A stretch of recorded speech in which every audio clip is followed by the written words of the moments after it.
Kansas State has lost 5 of its last 6 meetings with Oklahoma, and the Wildcats haven't beaten the Sooners in 5 years. But a win today for Kansas State would end the 4th-ranked Sooners bid for a trip to the BCS title game. We're counting you down to the first kick here on College Football Saturday Kickoff. Every team starts the season with hopes of winning that piece of hardware, but only 5 were in the prime position. 2 of those 5, number 4 Oklahoma and number 5 USC, will both be in action today here on College Football Saturday.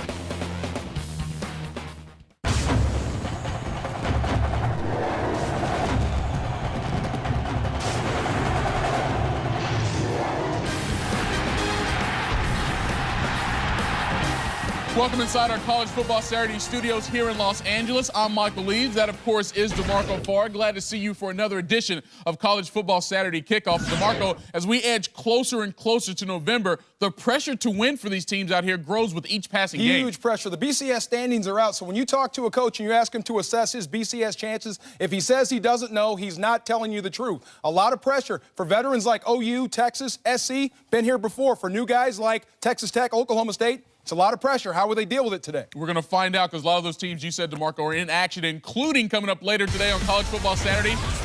A team giving Oklahoma a run for its money is the title of best one-loss team in the country. 5th-ranked USC on the road against Arizona. They scored 69 last week. What will they do this week? And, folks, if you have a thought on that game or any other question related to college football, hit us up at 310-425-9455 so you can be a part of text time. DeMarco will be responding to your text deep into the evening here on College Football Saturday. But first, though, it's time for some tailgating. Let's get you out to Memorial Stadium in Manhattan, Kansas, where the fans are awaiting the first meeting between number 4 Oklahoma and Kansas State since 2005. Calling the game for us today, Bill Land and Dave Lapham. Hey, guys. Hey, fellas, we decided to give you a little pregame flavor. Tailgating in the Little Apple of Manhattan. I don't know if there's any better place to do it, Dave. Midwest tailgate means a lot of beef, baby, and I like that a lot. The big fella's got to have his groceries. We'll get to him in just a second. Their problem isn't pregame. Their problem is inside the stadium today. I'm talking about K-State because Oklahoma quarterback Sam Bradford just gets better every week, Dave. Sam Bradford led the nation in efficiency last year, and he's number 2 this year. And I'll tell you what, he's got a compact, quick release that makes him very, very accurate, completing 71% of his passes. Last week, he went to Joaquin Iglesias 12 times. That's a record for 191 yards. That's second most ever in school history. But he can spread it all over the field. He's got his 170 completions to 17 different receivers, but he's going to look at Iglesias a lot today, Bill. There's no question about it, because these guys have it going on. All right, well, speaking of going on, we're ready to eat here. Now, I see your post-game date is waiting for you there, Dave. You know, I have not seen Wanda the Witch since senior prom, but she had a long night last night, a little too much to drink. Needs a little white makeup today. She's a little bit green, Bill. Who do you have over there, sir? Well, let's check out the menu. What's on it today? Oh, we've got breakfast burritos, bubble bread, all sorts of homemade food, potato casserole, and it's all sponsored by Lyon County State Bank out of Emporia, Kansas to support the Wildcats. There we go. Get that food in. Take care of those sponsors. Got you at halftime, DeMarco. Lots of good food here. We're going to chow down. Get ready for the game. All right, guys, thanks a lot. We'll see you at the bottom of the hour. Hey, we need to take our show on the road so we can get some food. Yeah. All right, guys, we're talking about Sam Bradford. Yeah. He's been writing new chapters in the Oklahoma record book since he first stepped foot on the field, DeMarco. But do you think he could go down as the best Oklahoma quarterback of all time? I think he has the chance to. When I was thinking about the top OU quarterbacks in history, I came up with the D list. I kept it more contemporary, but I came up with these guys. A, Jason White. He won the Heisman in 2003. He was a runner-up, second runner-up in 04. If he had healthy knees, how good could he have been? B, Jamel Holloway. He's absolutely the best option quarterback ever in college football. He's also the guy that kicked Troy Aikman out of town. Got to say something about that. Josh Heupel, he owns 14 OU passing records, also won a national championship, beat Florida State. He's on the list. Sam Bradford, now this is interesting. He hasn't won a Heisman, hasn't won the national championship, but he's very, very young, and he's more accurate than anybody else on this list. I think with time, he's going to be the best Oklahoma quarterback ever to come out of that school, and he's also the best in the Stoops era. Well, of course, he broke one of Josh Heupel's record last week with those 468 passing yards against Baylor. Let's get a little dose of text time while we have the opportunity here. First up, Is Big Blue Bill, $2.5 million a year for Rich Rodriguez at Michigan, worth it? Big Blue, I think he should give like 500,000 back to the fans for what's happening out there in Michigan, but later on, it'll pay off. Nittany Nate, how much longer should Joe Paterno coach? Joe, coach as long as you want. 43 years is not enough. I enjoy seeing you on the field. Keep doing it. Hey, it's a great season for him so far. Loretta says, will Boise State make a BCS bowl game? I don't think Boise State is going to make the BCS. I see one loss, maybe even two before the year's out. Titan, when did the Big 12 become the Pac-10? All offense and no defense. Now, I'm a Pac-10 guy, and I play defense in the Pac-10. What kind of question is that for me? But when you have 4 starting quarterbacks returning, you expect an offensive explosion. Steve, which coach is the best recruiter in the country? Ooh, that's a tough one. Let's see. Bob Stoops at Oklahoma is great. Mac Brown can sell me a used car. Pete Carroll, if he came to my house right now, I'd sign with USC. You can't play anymore. Vaughn says, what's your Halloween costume going to be Friday? Oh, my goodness. My daughter talked me into being Mufasa this year. You know, a big lion with a big head and the whiskers. I'm going to be Mufasa. Stop laughing, everyone. Okay, we'll wait. Bite your head off. We'll laugh in the commercial break. We got much more text time coming up. But up next, though, who has the upper hand in the battle of the BCS undefeated today? Top-ranked Texas or number 6 Oklahoma State? That's next. This is College Football Saturday Kickoff.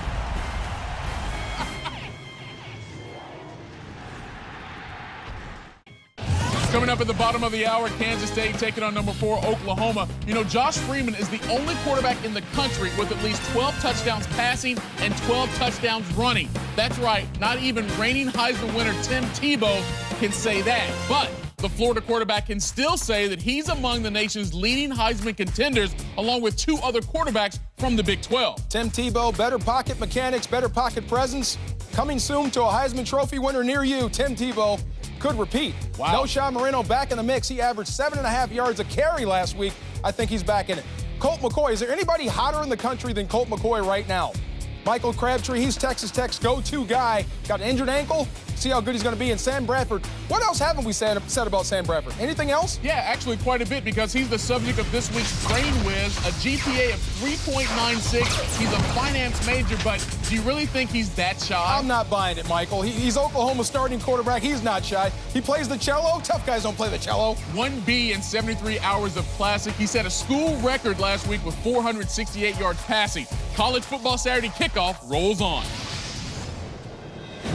At the center of this great country, in the very heart of the heartland, there is a tradition of victory that flows crimson and cream.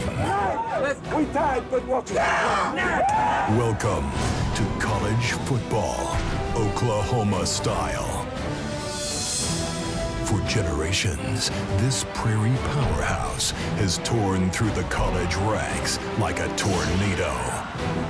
In every era, under any measure, this team knows what it takes to be a champion. Who's number 1 anyway?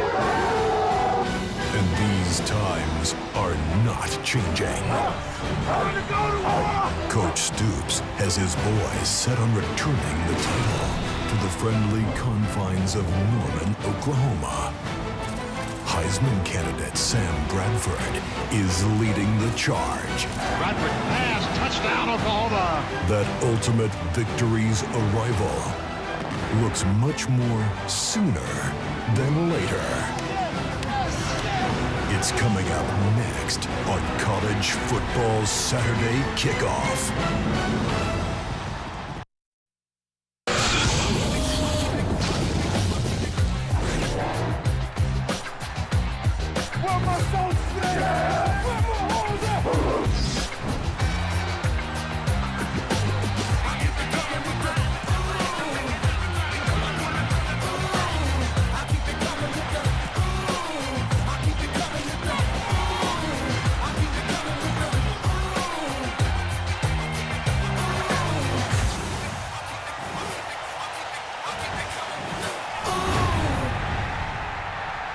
Colt McCoy has definitely kept it coming this season, leading the nation by completing 81% of his passes. But the biggest news this week in Longhorn Nation is that McCoy will keep it coming next season in Austin after announcing that he will return for his senior season. McCoy and his fellow top-ranked leading Longhorns in this week's BCS Field Pass, they get set to face number 6, Oklahoma State. Mike, which defense will blink first? Oklahoma State's secondary refer to themselves as the D block. Well, they're going to need to be that to keep Colt McCoy in jail today. He is red hot. Looking forward to this football game, Mike. One of the most bitter rivalries in the SEC, number 2 Alabama invading Tennessee. Alabama's been red hot in the first half, but in the second half, kind of fallen off. Tennessee coming off a huge win. They're fired up. They think they can get a win in this rivalry. In the Big Ten, the game of the year, 9th-ranked Ohio State hosting number 3 Penn State. Ohio State's defense is peaking at the right time. They're going to need to be red hot to stop Penn State's offense. Darryl Clark, the best in-game manager in college football. Our first game of the day, number 4 Oklahoma trying to keep its BCS hopes alive, taking on Kansas State. This could be Scary Movie Part 6. Oklahoma looking to get back in the national championship picture. Kansas State in their way. Josh Freeman got to have a big day to beat Oklahoma. And later tonight in the Pac-10, 5th-ranked USC hitting the road to face Arizona. I love this. 2 good defenses in the Pac-10. Let me restate that. 2 great defenses in the Pac-10. USC been lights out, leading the country in scoring defense. Arizona going to have to air it out if they're going to beat the Trojans today. All right, several other one-loss teams holding out hope to play their way into the BCS title game as well, including 3 from the SEC, number 7 Georgia, number 13 LSU. They lose, they're out of the BCS title mix. And how about number 10 Florida, 21 straight wins against Kentucky? They should be in good shape today. But DeMarco, if the Sooners are going to hold off those other one-loss teams, it will likely be because of that defense. Yeah, when we talk about the Big 12, it always seems like we're talking about the offense. Well, not today. It's time the D-line got some face time. Let's go into the film room. Let's talk about that Oklahoma Sooners pass rush. We call them the OU sack squad. 26 sacks, leads the Big 12, second in the nation in sacks per game. They just flat get after it. Austin English, the premier pass rusher on that defense. Good hands, good speed. He's a former high school running back, and let me tell you, he can get off the rock. 4 down versus Washington. Watch Austin English come off the ball. He almost beats the snap. Jake Locker has no chance. Just fall on it. Live to fight another day. And then moving inside, Gerald McCoy. A high school All-American. He was the best prospect coming out of high school. He's been that in college football and more. Relentless, keeps coming. You can knock him down. He'll just keep snorting up the field until he gets to the quarterback. Watch versus Washington again. Beat slide protection. Good burst to the quarterback. Locker again has no chance. Brent Venables, he's 38 years old. He's energetic. He's aggressive. He runs this football team. He reminds me of a young Bob Stoops. He will be a head coach someday in college football. Now let's check out who's been giving up the fewest sacks. You see Kansas State right there, 4 giving up. The challenge today for Oklahoma, get to Freeman, put him on the ground. This will be a fun game to watch. It should be. They can get to the quarterback. It could be a different night altogether for those Oklahoma All-Americans. Hey, folks, don't forget, time is running out. Get in the last dose of text time before kickoff. DeMarco's waiting your questions. There you see the number, 310-425-9455. We're coming back with more right here on College Football Saturday Kickoff.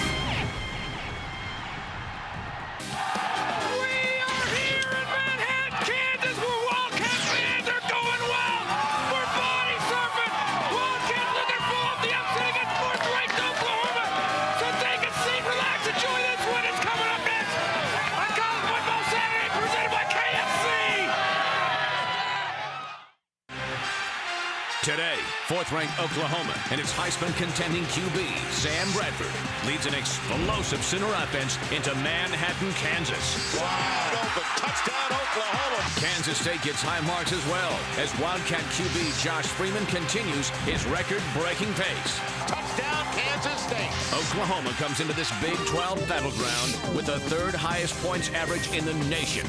It's an awesome, balanced attack led by Bradford and its aggressive group of receivers, including last week's record-setting hero, Joaquin Iglesias. The Sooners seem unstoppable, but never count out the home team. 4th-ranked Oklahoma takes on Kansas State now on College Football Saturday.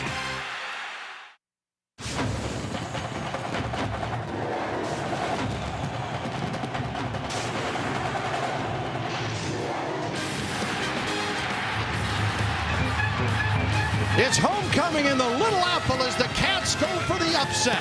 From Bill Snyder Family Stadium in Manhattan, Kansas.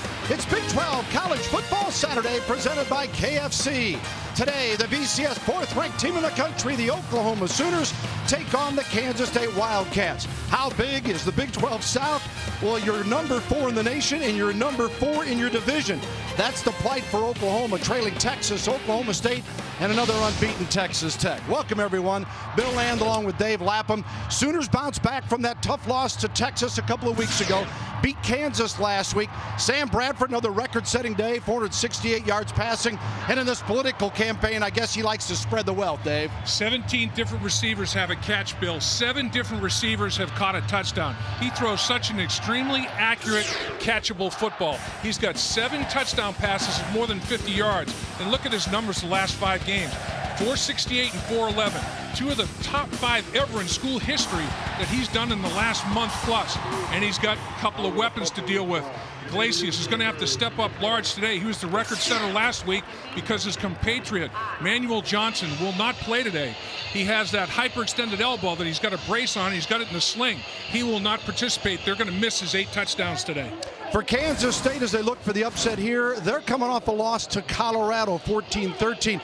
Their key to success is their trigger man in Josh Freeman. He's become a dual threat. He really has. I mean, Josh Freeman is a prototypical pocket passer at 6'6", 250, can look over pressure, but he's the leading rusher, and his 13 rushing touchdowns are the most of any quarterback in the Big 12. He will also get the football down the field. The little Brandon Banks, though, 5'7", 142-pounder, that can go from 0 to 60 faster than anybody in college football. Logan Dold will be the main ball carrier. He went for 115 yards against Texas A&M earlier this year. It's number 4 Oklahoma against Kansas State on Big 12 College Football Saturday, presented by KFC. When we return, Michael Eaves and DeMarco Farr from our College Football Saturday studio.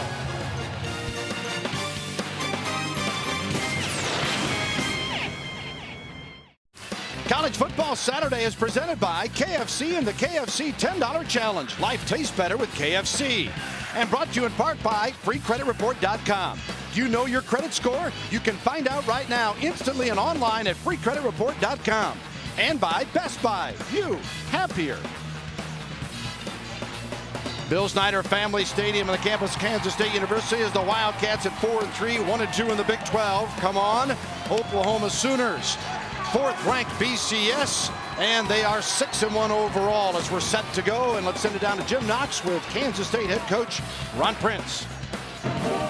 Coach, how do you slow down Oklahoma's offense today? They're averaging 47 points per game. Well, I think you got to stop the run. I know they got a terrific quarterback and receiver, but if this offensive line and running back gets going, it's going to have a long day. You're wearing an armband today. What is that to bring awareness to? Well, there's a lot of good causes out there. This one is, coaches around the country are doing it. Coaches for the Cure, muscular dystrophy. There's a lot of good things that we can support, and this is one of them. So we wanted to do it today. All right, best of luck. Thank you, Coach. All right, thank you. And again, thanks to Ron Prince. Bill Land, Dave Lapham with you up top here.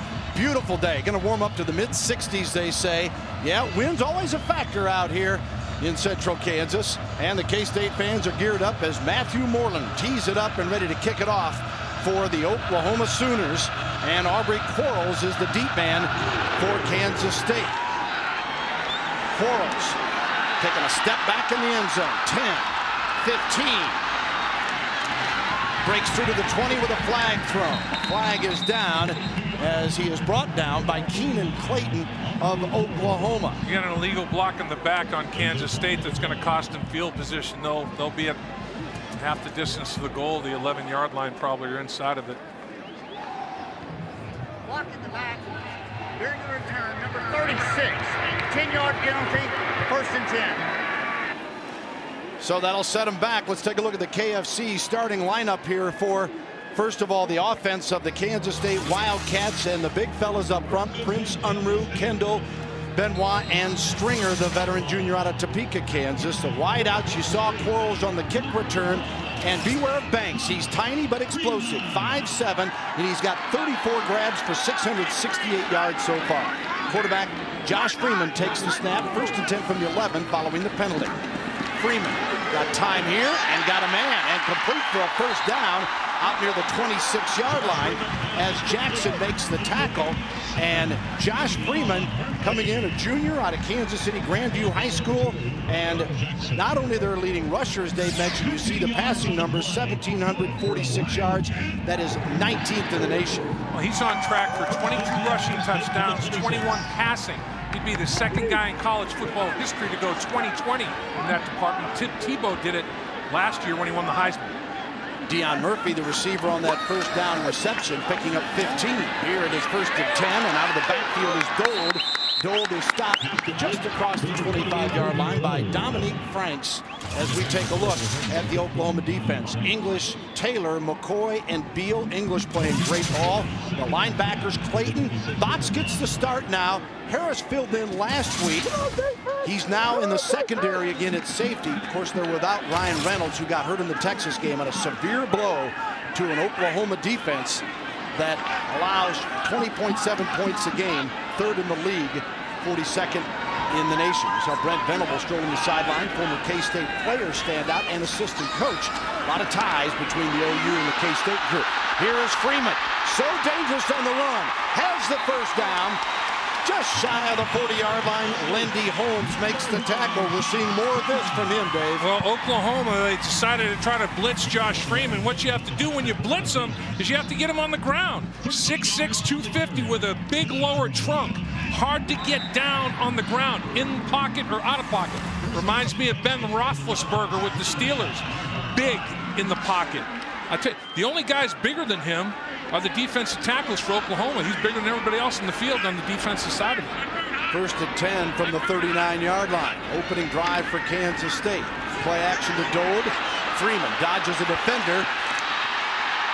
Got a block and steps out of bounds. About the 43-yard line. And in this, the year of the quarterback in the Big 12, everybody's setting records. Here's what's on the table today for Freeman, tied with Bishop in touchdown passes and needs 2 to surpass L. Roberson, who, of course, the star back here, 02-03. The amazing thing, I don't think anybody that observes college football would have expected that Josh Freeman would have 13 on the ground and 12 in the air at this stage of the season. He has become a huge weapon on the ground in the red zone. Yeah, only player in Division I with that balance and scoring. This one just off the fingertips of Brandon Banks, and he would have had plenty of room to roam as we take a look at the Days In scouting report here for this afternoon's ball game. Well, what Kansas State has to do is what they've done to a lot of people. Non-offensive touchdown, either special teams or defense. Since 2006, they've got 22 of those, most in the nation. They need an explosive play. Oklahoma gives up the fewest first downs in the conference, and they can't turn it over. They have to value possessions. They need extra possessions. They can't give any additionals to Oklahoma's explosive offense. Valentine in the backfield as well this time as Freeman tosses complete at midfield. Impressive opening drive here. Ernie Pierce, the receiver. Pierce, his 7th reception of the year. Travis Lewis, the leading tackler on the Oklahoma defense, with 69 coming in. The only problem Kansas State has is they started at the 11-yard line. If this were normal field position, they'd be in scoring range right now. With that completion, they just now have crossed midfield. Ernie Pierce catches the football. They started because of the penalty, illegal block in the back at their own 11-yard line. So that long field, how big a factor will it be in this first drive? And they've got the weapon and kicker, Brooks Rossman, who had a 53-yarder in the loss to Colorado last week. Rarefied air. Freeman in trouble, and it is picked off. The Sooners bring it back on the INT. Lewis, and he is inside the 30, down near the 25-yard line. And English put the pressure on him, and Travis Lewis comes up with his 2nd interception of the year. You know, Josh Freeman, unfortunately, Austin English does a good job of, as the ball's going air, as he's in his throwing motion, which he can't stop it at this point, Austin English should get a big assist on that interception because he is all over the arm of Josh Freeman. This kind of play can cause injury to elbow and shoulder. I saw it with Carson Palmer earlier this season. When you're in the throwing motion and somebody hits your arm like that, You're not big, strong guy. Even big, strong guys can have damage to their throwing arm. Looks like Josh Freeman came away without any damage other than the turnover, which is big damage early in this game. Return to the 26. OU with this quick strike and up-tempo offense. What do they do out of the chute?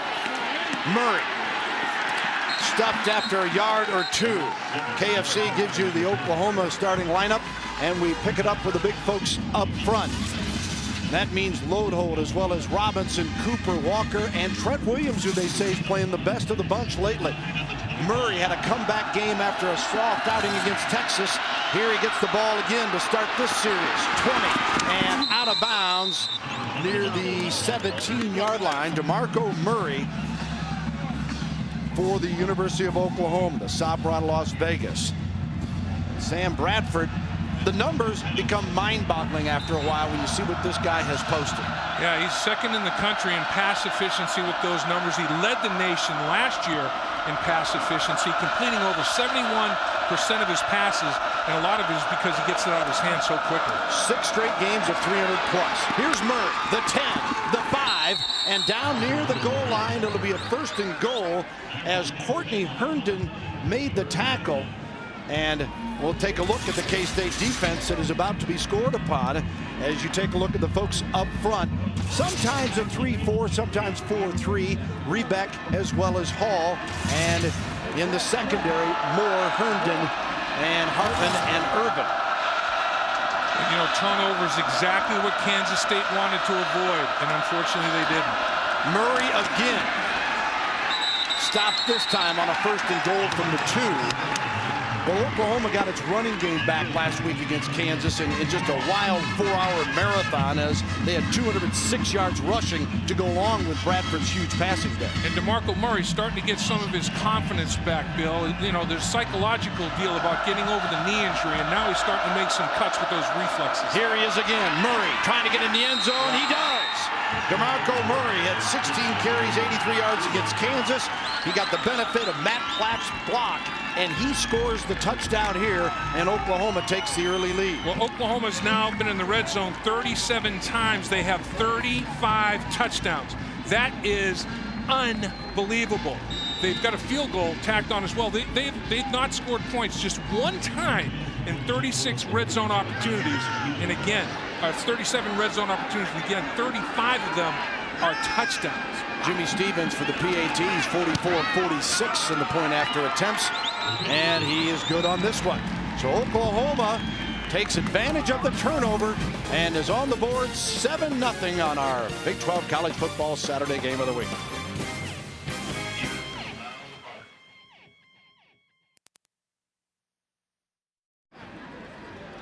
Josh Freeman, number 1 there, had a streak of 147 passes thrown without an interception until Lewis took care of business to set up this play. And English is the guy that got it done. Austin English with the incredible pressure. Josh Freeman in his throwing motion is hit. Travis Lewis picks it off, and DeMarco Murray shows that he's back. Nice run to set up this little plunge of 2 yards to put Oklahoma on the board. The problem that Kansas State had when they got themselves penalized, had a long field. Now you have to run a lot of plays against Oklahoma, and that's what they want, because the more plays you run, the more chance you have of making a mistake. And ultimately, Josh Freeman, because of the pressure from Austin English, had the mistake, and that caused the turnover. And that's only the 3rd interception of the season for Josh Freeman. 12 touchdown passes now, 3 interceptions. Moreland with the kickoff. Quarles again, the return man from the 2. 15. And Quarles is wrapped up at the 22-yard line. J.R. Bryant takes care of it. And talking about pass efficiency, and Freeman, you mentioned those numbers here with a lack of interceptions. Look at the improvement this guy has made. Yeah, his graph is going straight up. You're looking at the maturation of a quarterback on a year-by-year basis.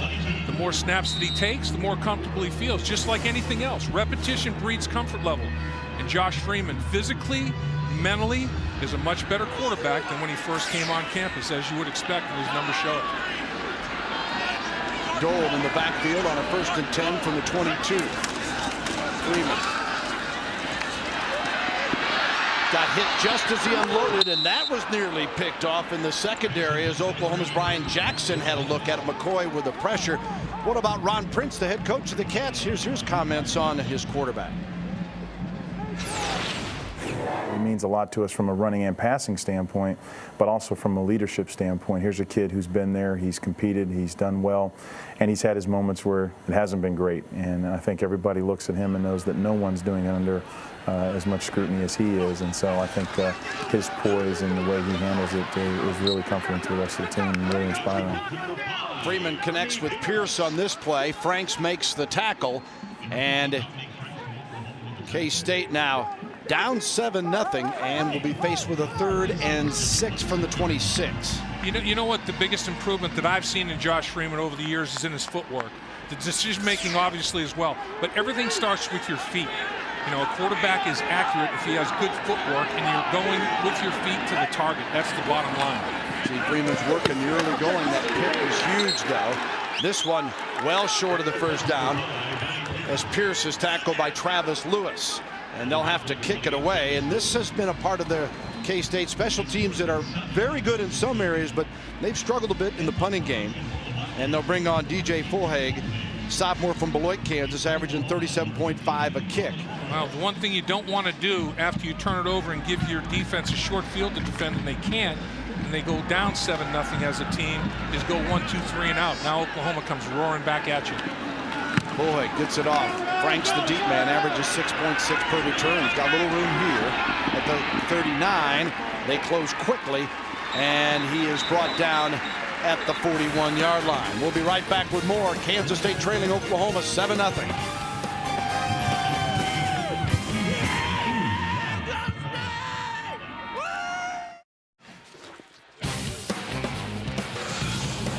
Big 12 College Football Saturday presented by KFC as Oklahoma's DeMarco Murray gets the opening touchdown, and Oklahoma's second series now. Murray had every play, 5 carries, 26 yards after that interception for a TD. Bradford yet to throw it. We'll see what they do on their second series. Davis Brown is in the backfield now. Now Oklahoma's outscored the opposition in the first quarter 124-13. Ridiculous. 124-13. Wow. Out of the gun. 10 on the play clock. Bradford. Deflected. Let's check in with Michael Eaves in the game break. All right, guys, let's check in on number 8, Texas Tech, number 23, Kansas. Graham Harrell already with 2 touchdown passes. Make it 3. Squeezes it into the end zone to Eric Morris. Just a ho-hum day for Graham Harrell. 12 of 13 with those 3 touchdowns. By the way, the PAT kicker, he's 3 for 3 today, guys. What a dandy that is over in Lawrence today, as Texas Tech trying to remain unbeaten before their big battle with the University of Texas next week. And we saw the kicker struggle with PATs last week against A&M. So maybe they got something squared away. They're actually able to execute extra points. 3rd down and 11. Empty backfield here. Oklahoma's so dangerous, they can put out so many different formations. The players are so flexible. Timeout. Timeout. Oklahoma called a timeout at the last moment. Bob Stoops was sprinting down the sideline. You can call it from the sideline. He wanted it badly. Former K-State assistant. So far, so good on his homecoming here.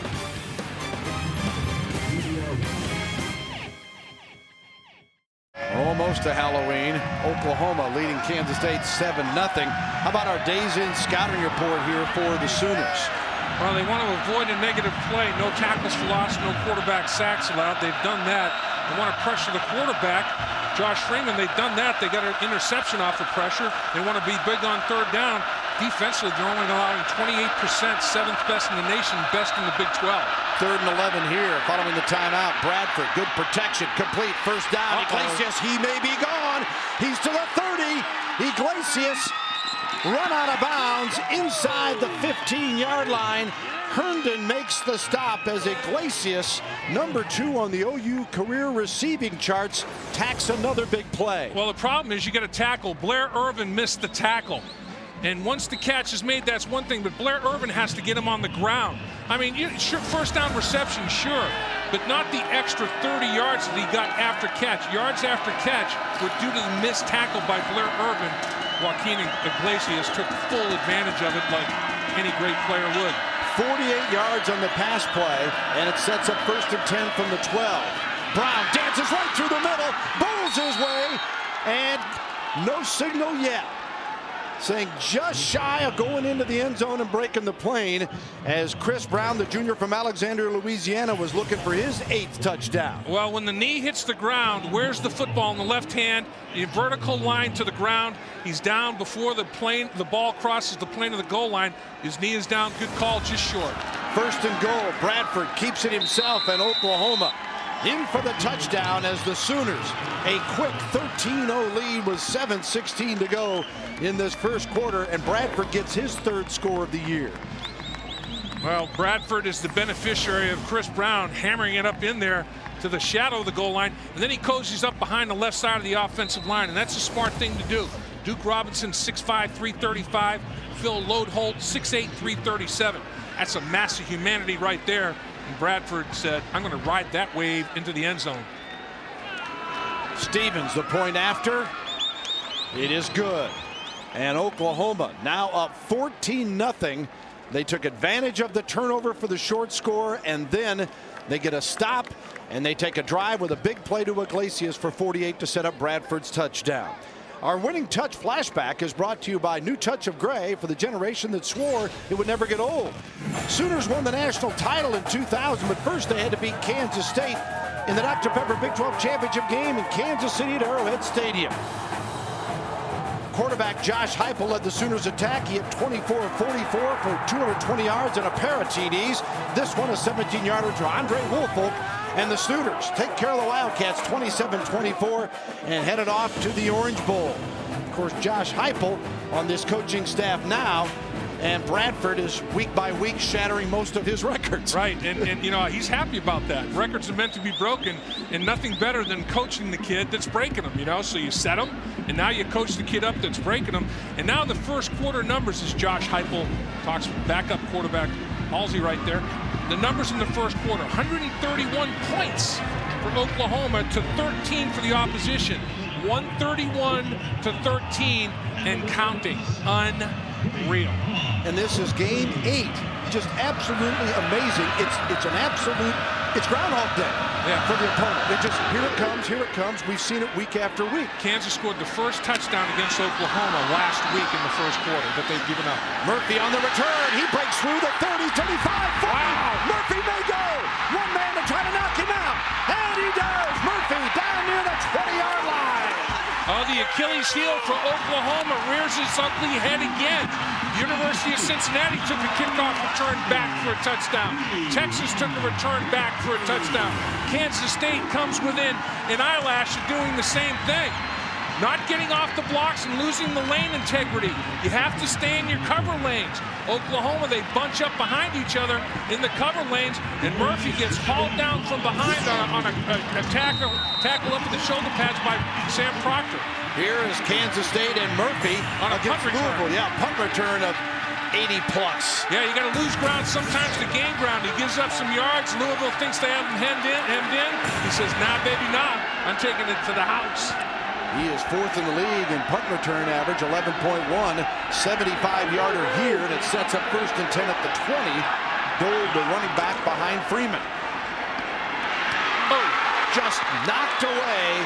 Intended for Lestrud, and that would have been a TD. Jackson, a nice play. Brian, a junior out of DeSoto, Texas, has got 5 broken up passes and 1 interception on the season. Well, we saw Kansas State in yesterday's practice run this route in the red zone a few times, and it worked to Lestrud every time. But Oklahoma a little bit quicker, breaking on the football. Good route recognition and break to the ball. Freeman. Things got closed in a hurry near the line of scrimmage as Lewis makes the tackle. Well, with Josh Freeman in the red zone here, Bill, they've got quarterback counter, they've got quarterback draw, they have a quarterback run package. And again, coming into today's game, number 1, Josh Freeman, the leading rusher on this football team, and by far the leading touchdown maker on the ground with 13. Leading all Big 12 quarterbacks and a whole bunch of running backs in the Big 12 as well. Yeah, last year he was minus 40 in the rushing game, 4 touchdowns. So it's a whole different package that he brings now. And it's 3rd and 10 here. Got time. Out of the backfield, Dole, 15. Hammered out of bounds inside the 10, and that means you'll have a 1st and goal for the Kansas State Wildcats, tackled by Beal. Oh, they blitzed Lindy Holmes out of the secondary. They brought the safety, number 11. Here he comes right here on the backside. Can't get there in time. Get it out of the backfield, and a nice little arrow route run right there by Gold, and takes it up for positive yards. Give him 12 yards officially on the play, and a 1st and goal now from the 8-yard line. Back pass. Pass from Dole in the end zone. He catches it. Out of bounds. Touchdown. Touchdown, Murphy. I thought he got the right foot out of bounds before he got the left foot one down, but he didn't. And they've been working on that play as well. A little halfback option pass. Dole to Murphy. This touchdown set up by a kickoff return by Murphy. And then he finishes. He goes airborne. Oh, left foot. The left foot just in before the right foot comes down. Oh, that's right. That's right on the edge of it. And they are taking a look at it before the ball was snapped. They're going to review this. Did the left foot come down inside the 5-yard marker, that white 5-yard marker around the goal line, around the end zone? And again, looks like Bob Stoops might be challenging I the way think he's talking Bob. to the official. We want to remind folks again, because sometimes you get confused with the NFL and college football. In college football, they're reviewing every play. Is being challenged by Oklahoma. And in this case, the booth obviously didn't see anything to warrant a longer look. But Bob Stoops didn't fool around. He said, all right, I'm going to go ahead and challenge. And remember, to see if the foot is in bounds or not. He's got possession. We know that. He does possess the football, so there's no juggling act going on. Watch the left foot. He drags it. Is it in? Ooh, it is. You can see green. You can see green outside of the toe right there. That's a great shot. I think he's got possession, or does he have possession as well? The ball's rolling a little bit, but I think they're going to say possession and catch. Remember, the call on the field is huge. The call on the field, there has to be indisputable evidence to overturn it. And the call was touchdown. Is there evidence to overturn that?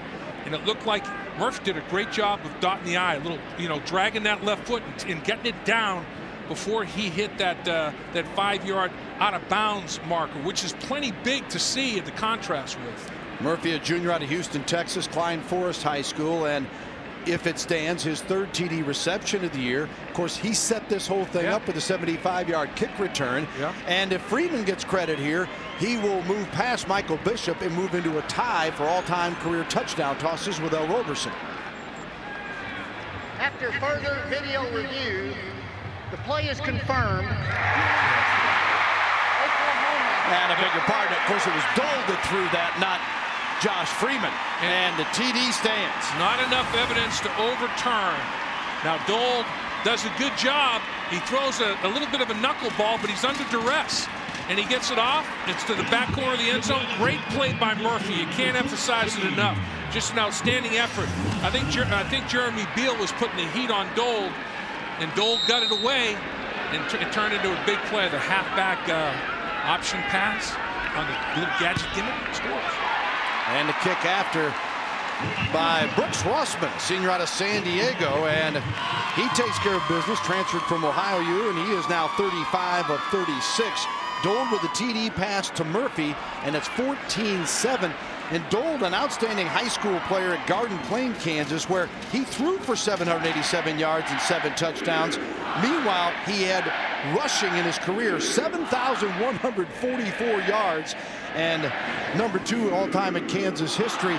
So they work on it. One thing about Ron Prince, he said, we're going to work on this stuff. We're going to use it. And it happens in their special teams, and it happens here with the halfback pass. Yeah, he went to the gadget gimmick play, and he also, on the special teams, didn't get that non-offensive score I was talking about, but that big kickoff return by Murphy set it up.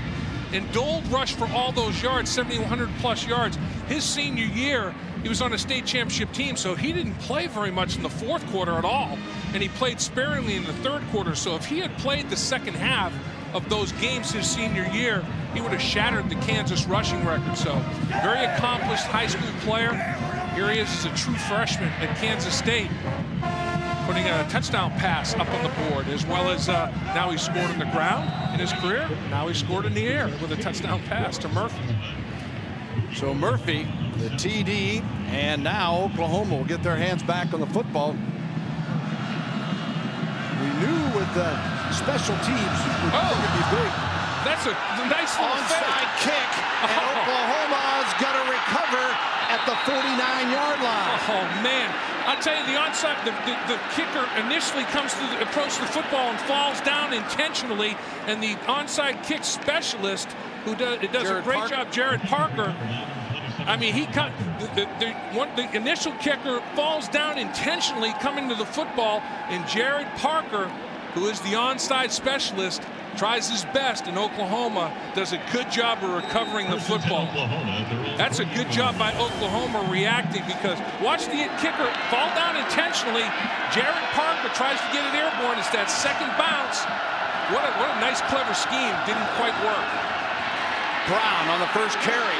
He breaks to the 40, the 35. Brown still going. And he takes it down inside the 20 near the 15-yard line before Reggie Walker, a senior from Sacramento, California, makes the stop. Well, the Oklahoma Sooners want to establish the ground game today. They've struggled a little bit in their running game. Today they are absolutely gashing Kansas State. Now Murray on the pass play. 10, 5, Murray, touchdown Oklahoma. How about that for an answer? Oh, mama. 2 plays. Jeez. Unbelievable. What an offensive machine this football team is. And it's the tempo. And they start, as a defensive player, you start to fatigue. You can't get off the field. I mean, it's like a tsunami. Oklahoma's back up at the line of scrimmage, and they're coming at you again. And the big offensive line is imposing its will on the Kansas State front 7. And they're just rolling them off the line of scrimmage right now, Bill. 15 yards on the play.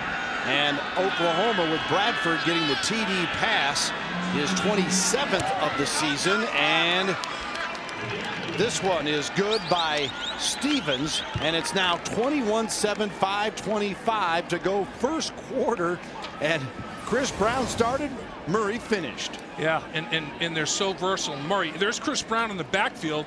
Murray is lined up out of the backfield. That's the versatility we're talking about. Where's Waldo? Murray is out there as a slot receiver. Catches the football, whoop, make you miss a little bit, and that's a pretty good athlete out there. And Tyson Hartman, he made Hartman miss in space. You know, Murray can play more than one spot for you. So can Gresham. They can go, Bill, from the same personnel. They can spread the field, spread you out, and then they can come close between the hash marks, play big boy ball, and everything in between without making one substitution personnel-wise.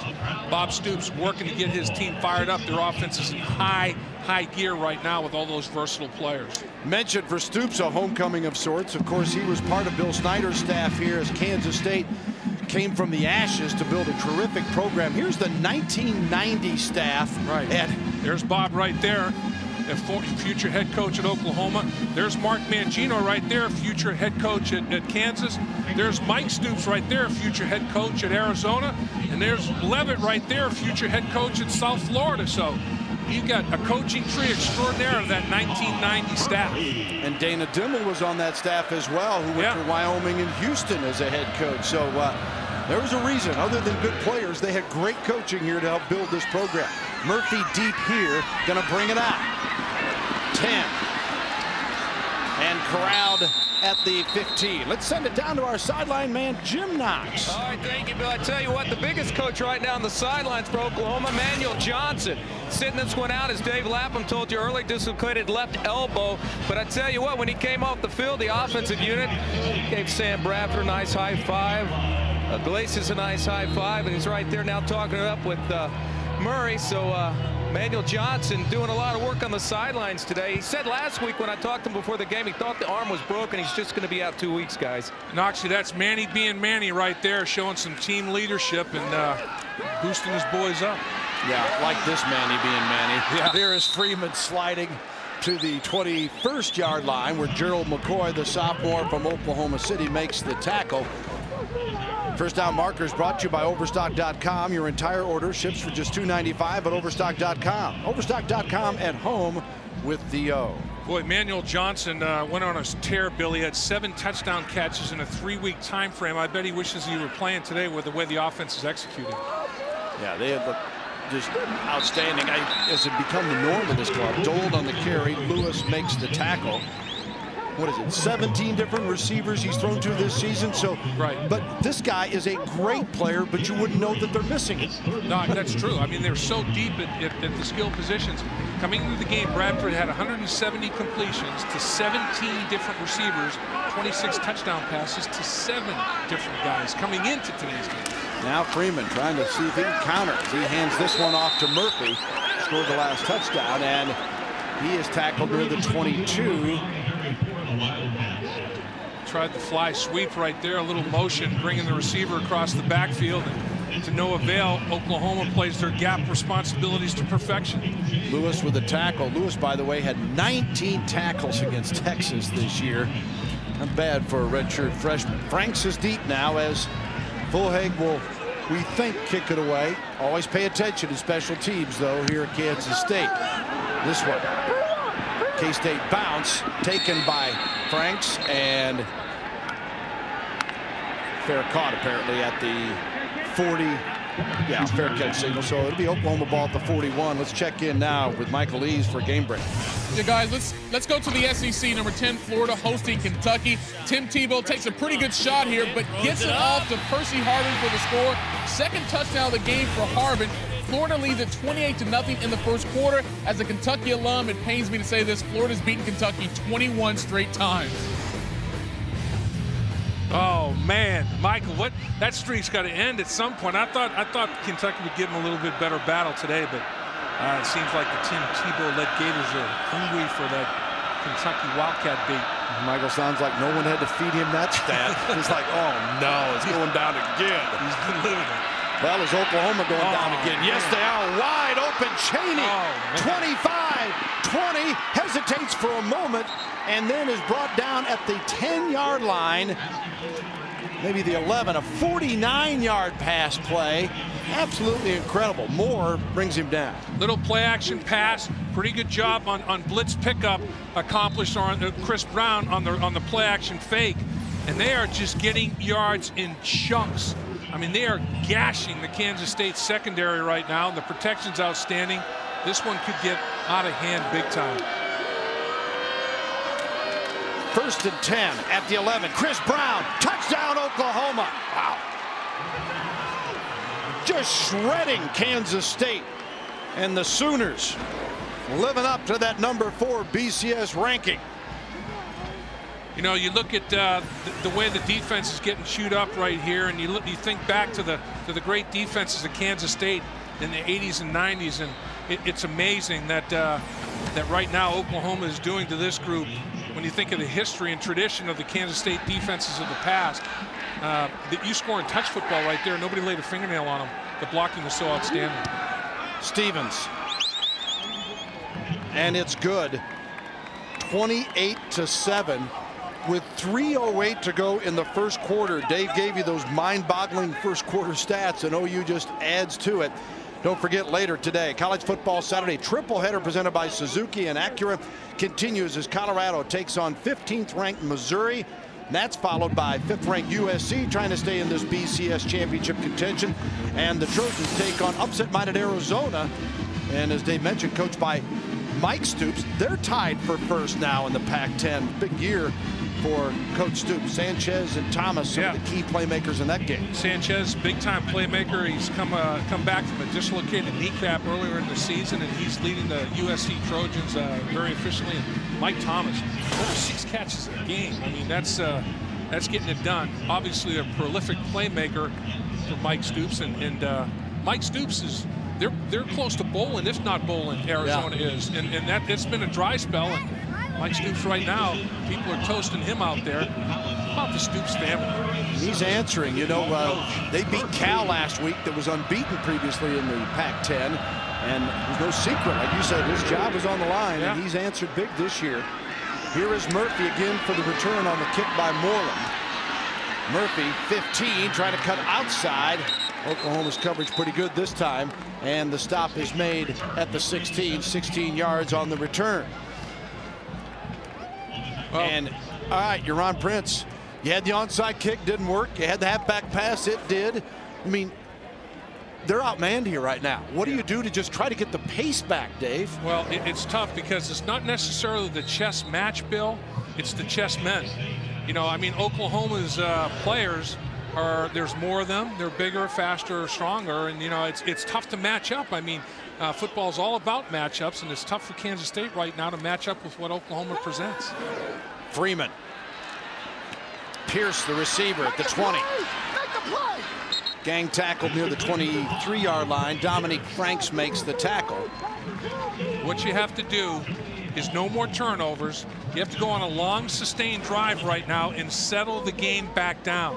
Right now, the game is at a frenzied pace. The way Oklahoma is just scoring at will, and you have to curb that momentum. You know, offensively, you have to help your defense stay on the field, go on a long drive, and score. 2nd and 3. Freeman completes this one. Banks, 30, turns it up. Here he goes. 40, Banks stays in bounds. Here he goes. He's at the 30. They won't catch the little man. Brandon Banks with a touchdown. And just like that, K-State says, here's how we answer a 72-yard play. Man, I'll tell you what, forget the long sustained drive. Just put points on the board. And Banks, that's his 7th touchdown catch of the season. All of them have been over 30 yards. When he scores from long distance. Oklahoma blitz Keenan Clayton at the linebacker position. And Kansas State had the perfect call. The pass was completed to the zone that Keenan Clayton voided when he blitzed. And once he voided it, Banks made Oklahoma pay dearly. Make it a 77-yard run, and the point after is good by Rossman. And Kansas State trying to hang with these lofty Sooners. 28-14. Here's a look at it. Well, that was the blitz that we saw right there. And that linebacker, that was the area that he would have been covering if he stayed back into coverage. And once the blitz occurred, Banks said, I'm in space. And that's what you got to try to do with this young man. Get him in space. You see the blitz, a good block on the edge, and now he just distorts everybody's football geometry. He busts all the angles. This guy, Josh Freeman, said how fast he was, how quick he was. Some kids are quick, some kids are fast. Banks is both, and that's rare. And how about he's averaging over 20 yards per reception now, because before that catch he was at 19.6. Yeah. It was Josh Freeman now tied with El Roberson. He was tied with Michael Bishop at number 2. Now he's tied for the lead with 37 career touchdown passes and counting. And that one, the short pass, the long run, and that's what Ron Prince was telling us, is that, hey, if we can just get him in any space, right, that he can break it. And there was just great proof of it. All he needed was just a little bit of an opening. Well, what he has is a great understanding and awareness of where help is in coverage. And I think he saw the blitz. He saw Keenan Clayton blitz, and he knew he had potential for a big play. It was like a long lateral. They got him in space in the running game. He made people miss. And the kick to Murray. Murray's got some room. 30. And out near the 40-yard line. Irvin the tackle. Well, here's Ron Prince about his outstanding young receiver, Banks. People are amazed at what he can do. They expect people who are 6'2" and maybe 190 to do some of those things. But this guy's a competitor. And that's what we saw on tape. That's what we've seen since he's been here. He's been a terrific contributor. And really one of the biggest factors has been, teams are recognizing that and doing everything they can to take him away. So Banks, coming out of Bakersfield, a junior college, have produced a couple of K-State players in a big junior college recruiting class. He pays off here. Now, Oklahoma trying to answer again. Murray got stuffed inside, cuts it up the outside, picks up 4 or 5. We've still got 1:59 to go in the first quarter. I'm thinking, what's going on at halftime? Yeah. Oh, no, wait a minute. It's 28-14. I mean, this has been a track meet extraordinaire. Are you kidding me? That's only that's coming into today. Oklahoma had given up 1 first quarter touchdown. They've given up 2 in this one game. 2nd and 5. Bradford. Incomplete to Gresham. Another one of their huge playmakers, Jermaine Gresham, 6'6", 250 out of Ardmore, Oklahoma, a junior. He's got 6 TDs this year. You know, Kansas State in the first quarter has scored more points than they scored all last week against Colorado. They lose 14-13 up there, and they wish they had some of these points in this first quarter in that Colorado game. But they've been explosive themselves offensively. Yeah, they're down a pair though.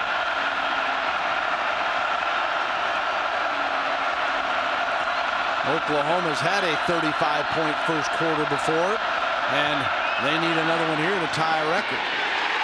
Not going to happen on this 3rd and 5, though, as the pass play is brought down as Broyles is stopped by Carney. Chris Carney out of Denver, 6'1", 190, a junior, one of the captains of this defense for Von Prince. So they get the long pass play. They get a 3-and-out now, Dave, and an opportunity to get the football back. And Deion Murphy has proven himself to be a capable return guy. I'll tell you, a guy that I'd like to see return punts and kickoffs as well is Brandon Banks. We saw his acceleration. He gets from 0 to 60 quickly. Kansas State came after that one. Yeah, Mike Knoll, the punter, his first of the day, and it goes out of bounds. We'll see where they mark it as far as exiting. K-State's going to get pretty good field position here, I think. The 30-yard line, it looks like, or thereabouts. You know, sometimes they blocked a lot of kicks. There's no doubt about it. I mean, Ron Prince and the Kansas State program in general is known for blocking kicks.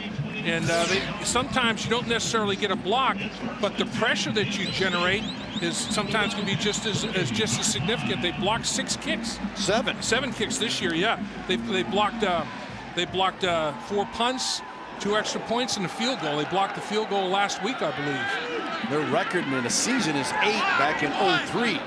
Dold in the backfield here. 1st and 10 from the 30 for Kansas State, down 28-14. Play action from Freeman. And he completes it out to the 35, and run out of bounds is Dold near the 40. Be 2nd and short, depending on the spot, it appears, as Keenan Clayton was there covering. You know, they've since the Big 12, in the Big 12 era, Kansas State has blocked 48 kicks since the Big 12 has been formed. That's consistency year after year of doing the same thing. 2nd and 1 from the 39.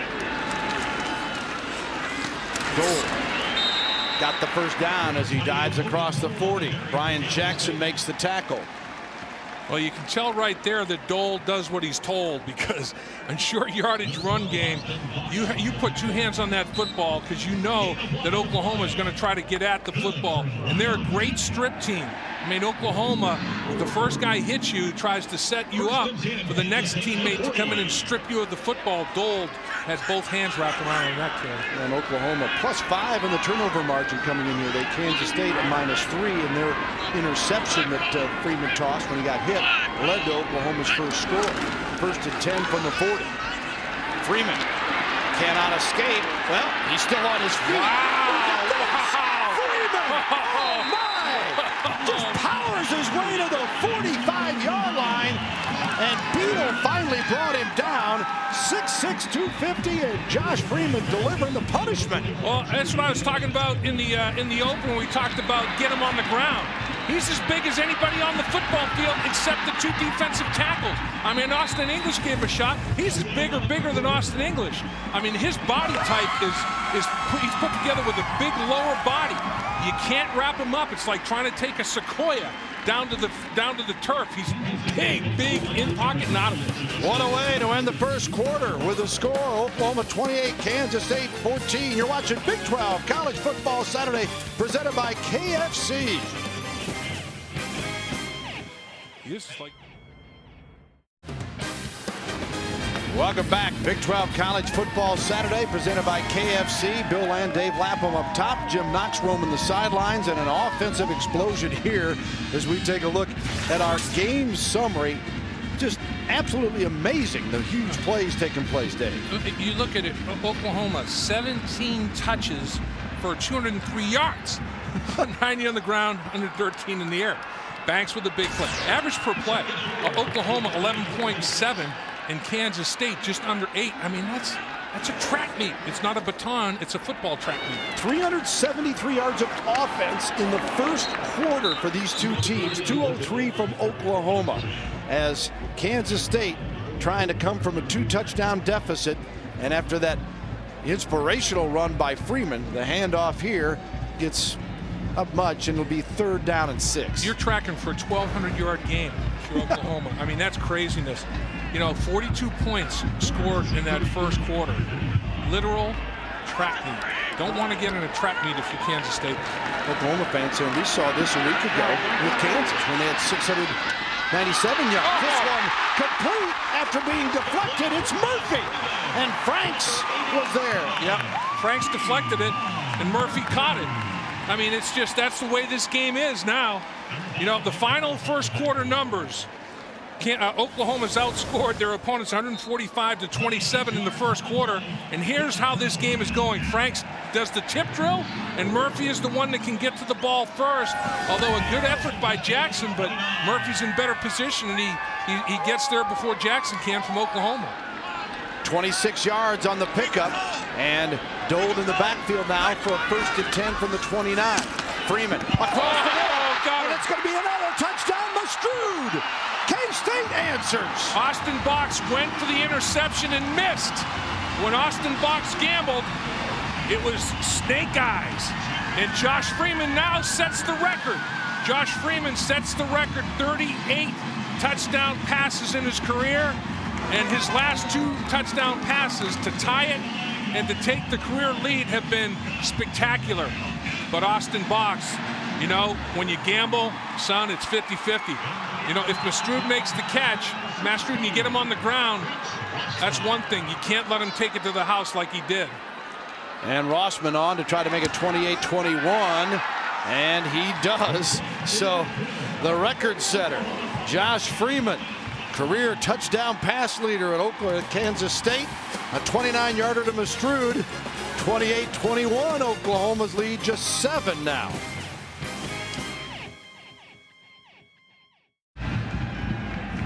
(28-21) Sooners by 7 over Kansas State. The Cats the last 2 scores. Banks a 77-yard pass from Freeman, and then Freeman a 29-yarder to Mastrud, and now the all-time career touchdown passer in Kansas State history, Josh Freeman, just a junior, and he's brought his Wildcats from what at one stage 28-7 you're thinking, whoa, they're in huge trouble, and they were. And they're right back in the thick of it. Iglesias will watch this one sail out of bounds, and we'll send it back to the studio for Michael Eaves in a game break. All right, guys, let's go back to Lawrence, number 8 Texas Tech, number 23 Kansas. Graham Harrell already with 3 touchdown passes in the first half. Make it 4, 2 of them to Eric Morris. The Red Raiders up 35-14. And check out those stats, 22 of 25, 247 yards in the first half, guys.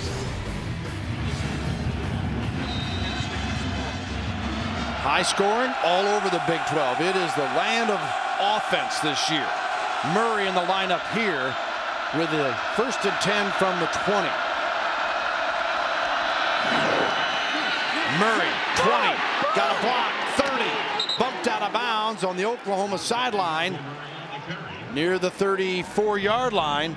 Good block that time by, I think, Chaney to wideout. Yep, he did a nice job in the edge, and when a run breaks for nice yards, usually somebody does a good job on the perimeter, and everybody does a good job inside, and then on the edge there was Chaney fighting his tail off. Murray stopped by Reggie Walker this time. And this Oklahoma offensive explosion, not a surprise when you look at how they rank nationally. Passing 3rd, points sitting in the top 3 as well. Going deep here, Iglesias battling down there with Joshua Moore, the sophomore from Pompano Beach, Florida.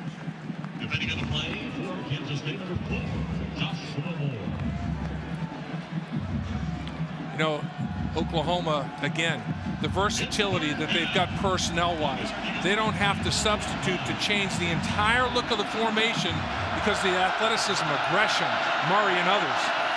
Brown and Clapp in the backfield. Bradford, who's so far today 4 of 7, 113 yards and 1 TD. 113 yards on 4 completions. Unreal. Now you give up a first down because you jump. Dead ball offside. Number 52, defense. 5-yard penalty. First down. Now, you can't listen to the quarterback and he coming off the field to be told about it. You have to move when the ball moves. You can't be listening to the quarterback, and that's exactly what took place for Stewart. And Stewart exits stage left. Xavier Stewart. So 1st and 10 at the 49. Brown forges ahead. Near the 47.5-yard line of Kansas State. Ian Campbell, senior award winner out of Cimarron, Kansas, with a tackle. First team all-conference a year ago, coming in with 22 tackles. It's Josh Heupel doing the signaling, and it looks like an air traffic controller out there, doesn't it? Oh, Brown looked like he was going to be down about 5 yards ago, and still moves the chains. Well, this is as good as I've seen the Oklahoma offensive line look in terms of coming off the ball and sustaining blocks. I mean, it looks like they've got Velcro on their helmets and hands. Kansas State can't get off the blocks. Heupel joking last week that he was signaling in running plays to Bradford when Bradford was closing in on his passing record. And he said, Bob was overruling me over there. I was going, wait a minute. He's got a great relationship, obviously with Coach Stewart, but with his quarterback, Sam Bradford. They're really making some magic there for Oklahoma. Brown again gets the carry.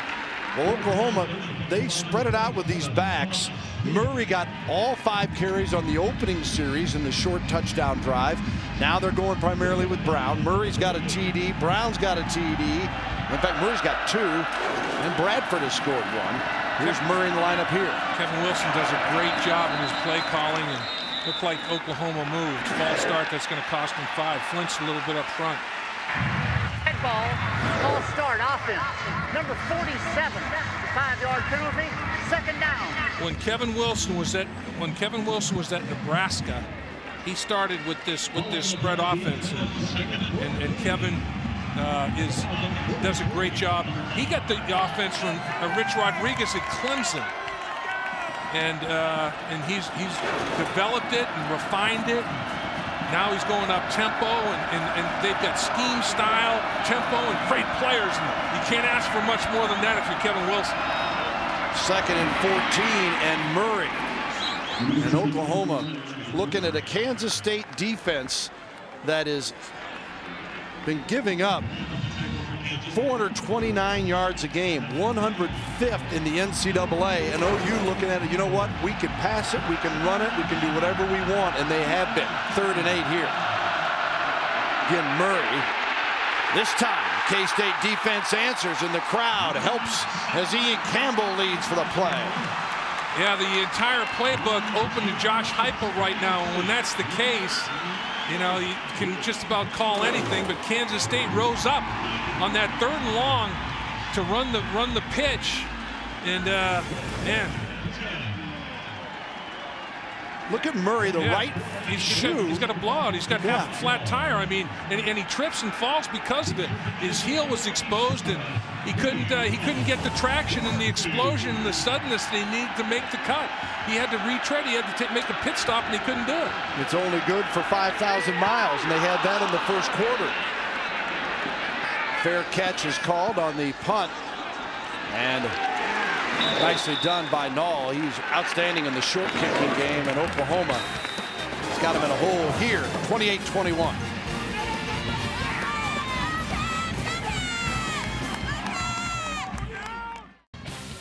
College Football Saturday is brought to you by Verizon Wireless, by Days Inn, the best value under the sun, and the First Down Markers brought to you by Overstock.com. Shop for the company that supports college football.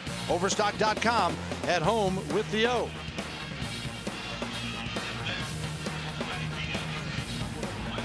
Welcome to the Big 12 Track and Field Championships. Yeah, I was just thinking, Dave, yesterday we were all over this place, and the K-State track's not more than about 150 yards from here. They just might want to move it over there because it's officially a track meet. Oh, I mean, between these 2 football teams offensively, Bill, they're averaging almost a first down per touch, per play. Absolutely incredible. And now K-State in a hole, as after that punt by Nall, they start 1st and 10 from their own 3-yard line. Dole lines up on the S in the end zone.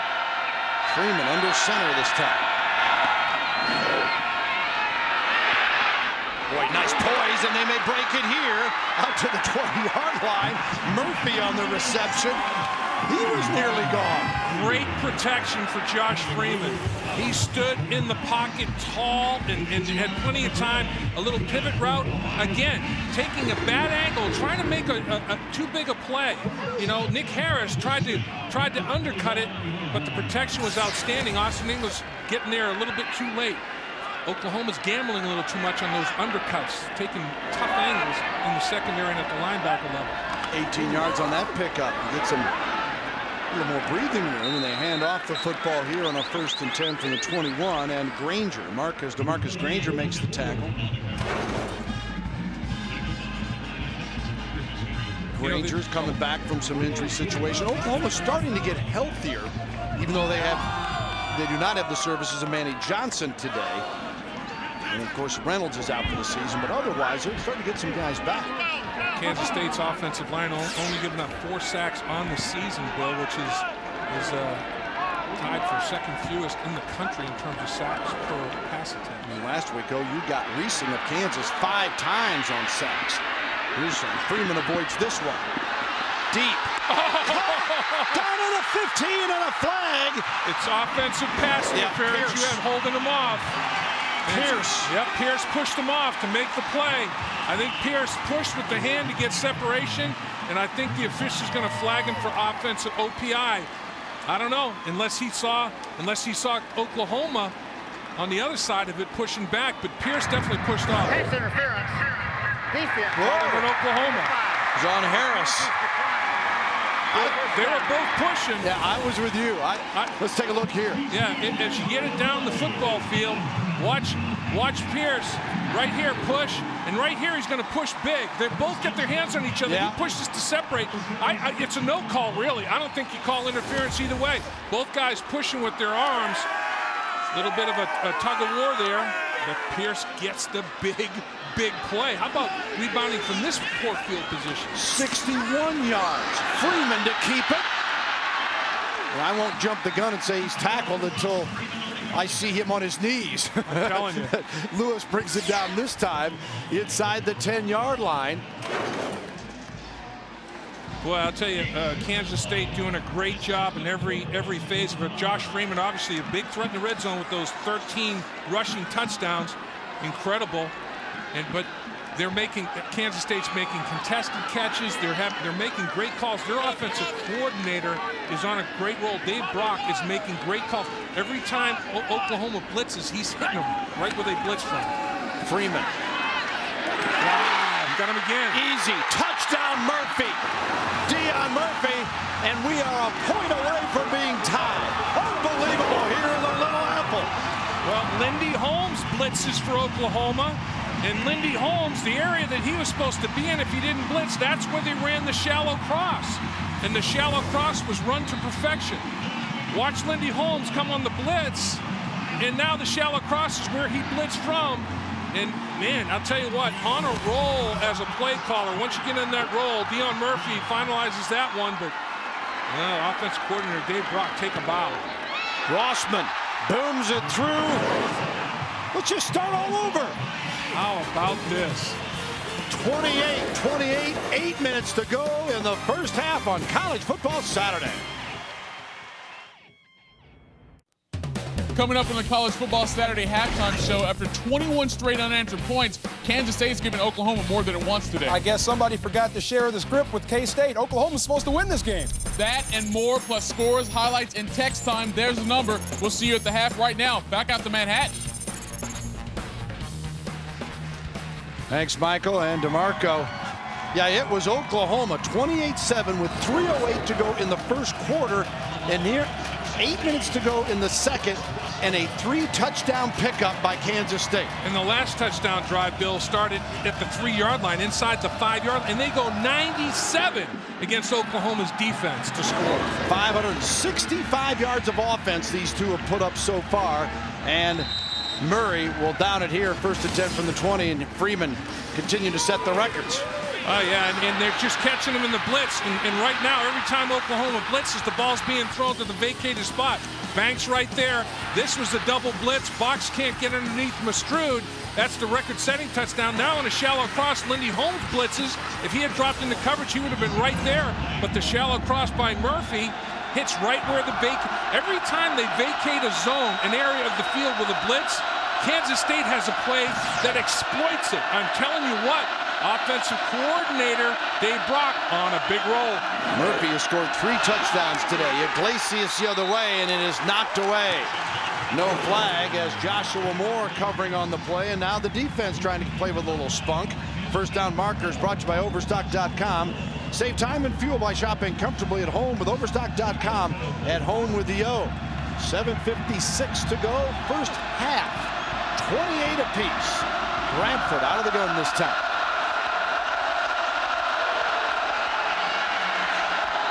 He's got a man wide open. No!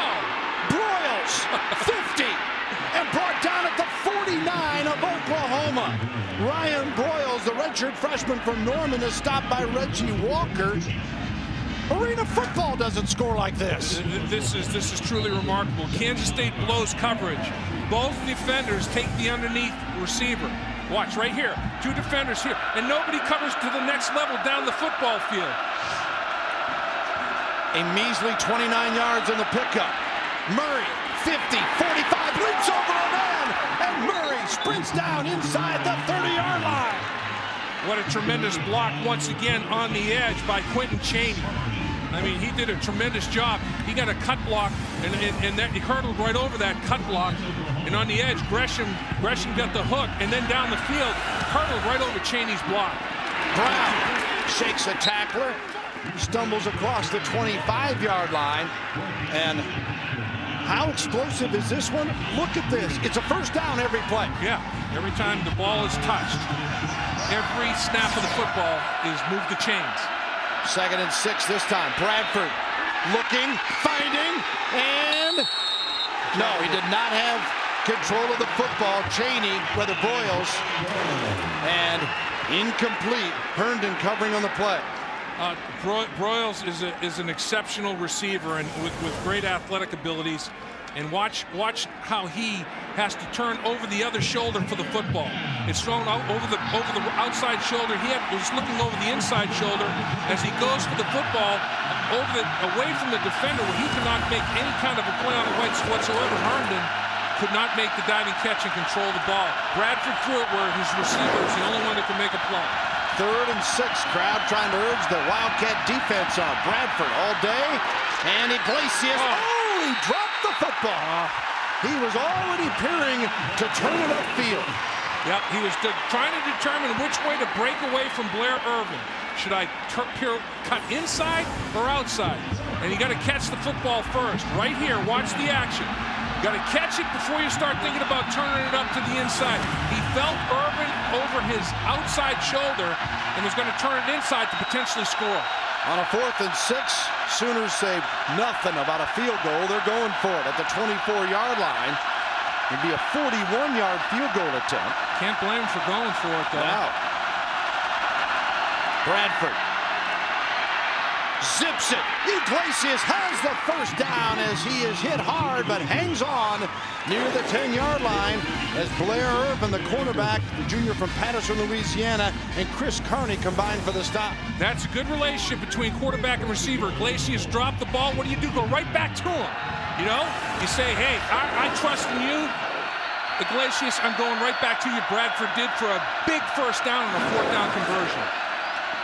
Out of the backfield, Murray put another 6 on the board. Oh, my. Unbelievable. It just, nobody can stop anybody. As Oklahoma back on top, 34-28. Pamelli had coverage out of the backfield, and it was a no match. You know, linebacker covering remaining running back out of the backfield, and it's just a mismatch, and Pamelli has no shot at it. And all it is an easy pitch and catch for Bradford. How many times are we going to see the end zone pierced today? This is a tempo that's extraordinary.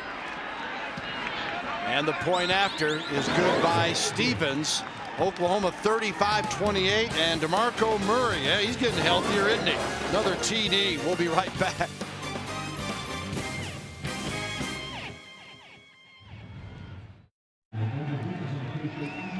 Bill Snyder Family Stadium in Manhattan, Kansas, on the campus of Kansas State University, the site of our college football Saturday. What a doozy here. Bill and Dave Lapham along with Jim Knox. And the BCS rankings, speaking of doozy, 4 Big 12 teams in the top 8, including #1 Texas. 50%. How about that? In Utah and Boise State. You know, it looks like they're going to be BCS qualifiers. And remember, only 2 from the Big 12 can go. So it's going to be very, very interesting how this all sorts itself out down the stretch. Rankings presented by American Airlines, and the low kick, and Kansas State returns it. They'll have good field position here. Tomorrow night, be there live for the first show that breaks down the BCS standings, the official BCS rating show. Find out who's moving up, who's moving out, and who's moving on towards a berth in a BCS bowl game. The official BCS rating show tomorrow at 8 p.m. Yeah, the Big 12 has got 3 of the 9 remaining unbeaten teams nationally. Right. And they're all in the Big 12 South. So Oklahoma comes in here today, 4th in the BCS standings and 4th in the Big 12 South. That says a lot right there, doesn't it? I mean, that speaks volumes for the conference. You're in Aggie land as the Kansas State Wildcats trying to come back and see if they can tie it up. Freeman. Incomplete, intended for Murphy. Austin English put a shot on Freeman after he released the football, just to let him know he's around. But Josh Freeman has shown a powerful throwing arm, and he's shown a big, strong body that you can't take to the ground. But English rips him down, puts the right hand to that left shoulder pad, and rips him to the turf. Austin English is a heck of a football player. Remember, he's a high school running back. Yeah. Good training table. Now he's a defensive end. 6'3", 253, junior out of Canadian, Texas. 2nd and 10 here. Incomplete as Pierce would like another shot at that one. Yeah, that's a deal where last week in Colorado there were some drops. And how about the difference for Kansas State? They lose to Colorado 14-13. They're in a shootout in the first half, and this one 35-28. Oklahoma's more used to shootouts. I mean, they've been scoring points all year. This is foreign territory for Coach Ron Prince and his Wildcats. K-State, of course, Freeman down at A&M 2 weeks ago. They had a victory against Texas A&M. He was 234 yards passing, ran for 95, and ran for 4 TDs. Yeah. 3rd and 10 here for Freeman and crew. He finds again the Banks. He fumbles the football. Oklahoma's got it and recovering and picks it up. Nick Harris with the recovery, and the Sooners will get great field position at the 42 or 3 of Kansas State. Well, Coach Prince talking to the official. At first, maybe he thought there was a face mask. Yeah. You know, Banks, they were up around his shoulder pad area, around the headgear. And they're in the shoulder pad, not in the headgear. Now, as he's trying to break the tackle, he's trying to extend the football to get the first down, and the ball is ripped out of there as he's trying to make the extension of the football. That's just good hustle by Oklahoma staying after it. That was Keenan Clayton who got the knock away and caused the fumble. Bob Stoops sees his club with a 7-point lead, gets the ball back, Kansas and now State calling a timeout to challenge it. Timeout, Kansas State. It's their first timeout. I think he wants to talk about it.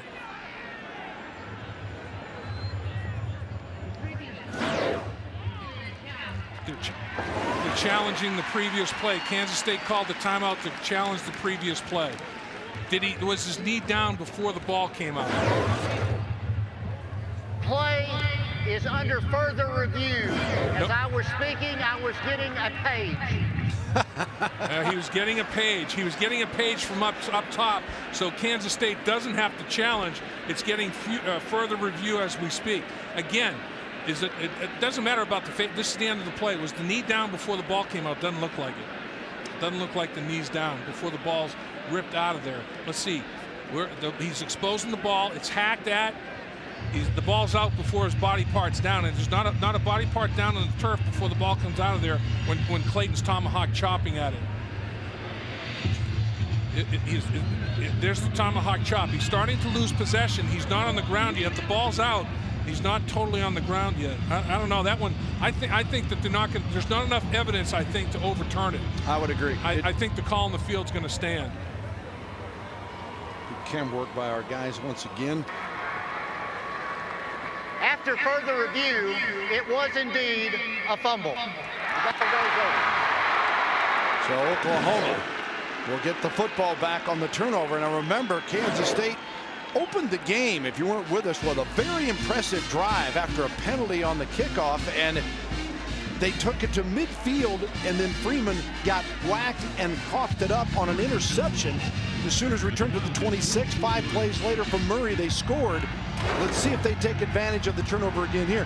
Kansas State's done a heck of a job to get back in this thing, but you cannot keep giving this offense the football in this position, Dave. Yeah, really, and one of the big keys to the game was turnovers, valuing possessions, not giving extra possessions to Oklahoma, and making sure you take advantage of all yours. Kansas doing a number right now in Texas Tech, 42-14. Yeah, Red Raiders trying to stay unbeaten, keep their BCS hopes alive.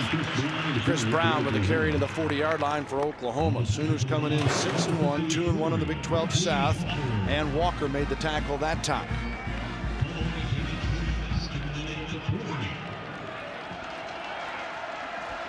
.647 yards of offense in this first half between the two teams. 326 to 321. Oklahoma, the leader. And another one, this one dropped. Bradford, nice pass. Cheney couldn't handle. Yeah, he couldn't throw it any better. Bradford kind of showing about as much emotion as he shows, which is really none. I mean, I think that's his biggest strength, is his poise. He is cool, calm, and collected. He never gets rattled. You know, when the game gets frenzied, his pulse drops to like 50. He is so calm and poised under pressure. Keeps it all under control all the time. Just a sophomore. Bradford. And this one complete to Gresham. Nice leaping grab, and that ought to move the chains down near the 31-yard line. Nice job by Oklahoma's people up front picking up the blitz. Kansas State came with extra numbers. They picked it all up, and they had Gresham in a mismatch. Gresham's too fast for linebackers, too big for safeties. 11-yard pickup. Gresham coming in with 26 grabs for 423 and 6 TDs. And Oklahoma, Marco Murray stopped at the 29 as Eric Childs is there. Childs, a junior out of Arlington, Texas, played his high school ball Irving MacArthur. Boy, Oklahoma can just keep so much pressure on you. I mean, you know, look, the difference in the football game right now is the turnovers. The one possession that Kansas State gave back to Oklahoma, they scored. They have a 7-point lead. Now this possession, if they score again, that 2-score lead would be due to the 2 turnovers in the game. Murray, 11 carries, 82 yards in this first half. Bradford going in the air. Another wide open Gresham. He bulls his way. Touchdown. No signal, and Oklahoma. Yeah, they did. There it is, finally, as the Sooners, Gresham.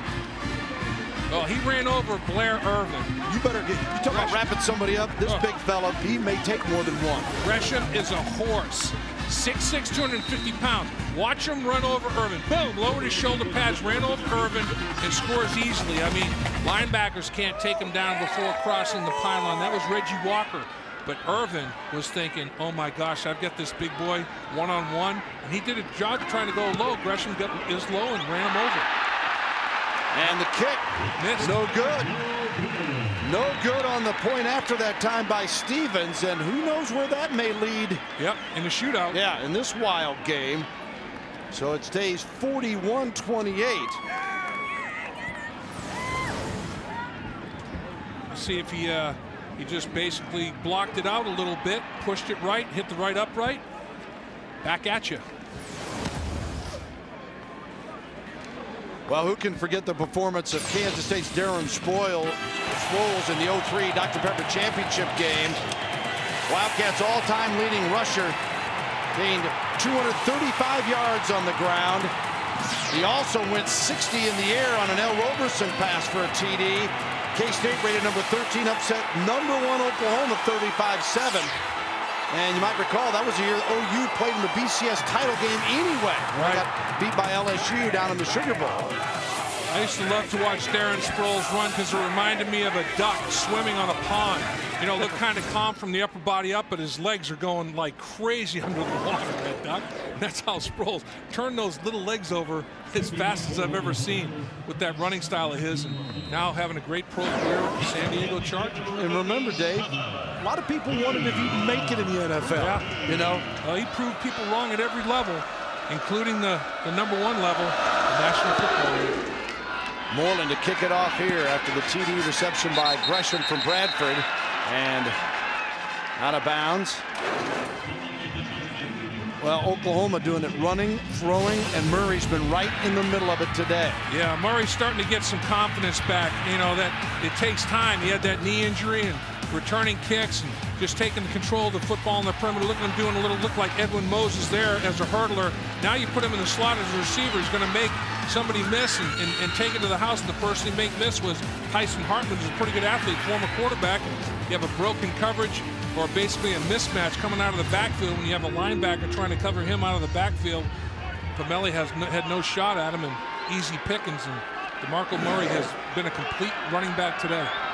And Murray with 3 touchdowns on the day and now 10 on the year.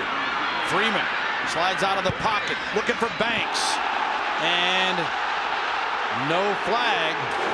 Banks felt that Clayton was messing with him.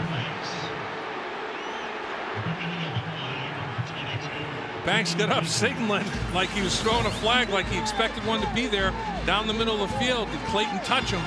Clayton's kind of, there's no face guarding in college football. So, you know, basically Clayton, I can see why there was no call on the play. That's where Banks has a little bit of difficulty finding the football at 5'7", 142 pounds. That's not what you look for matchup-wise with Banks.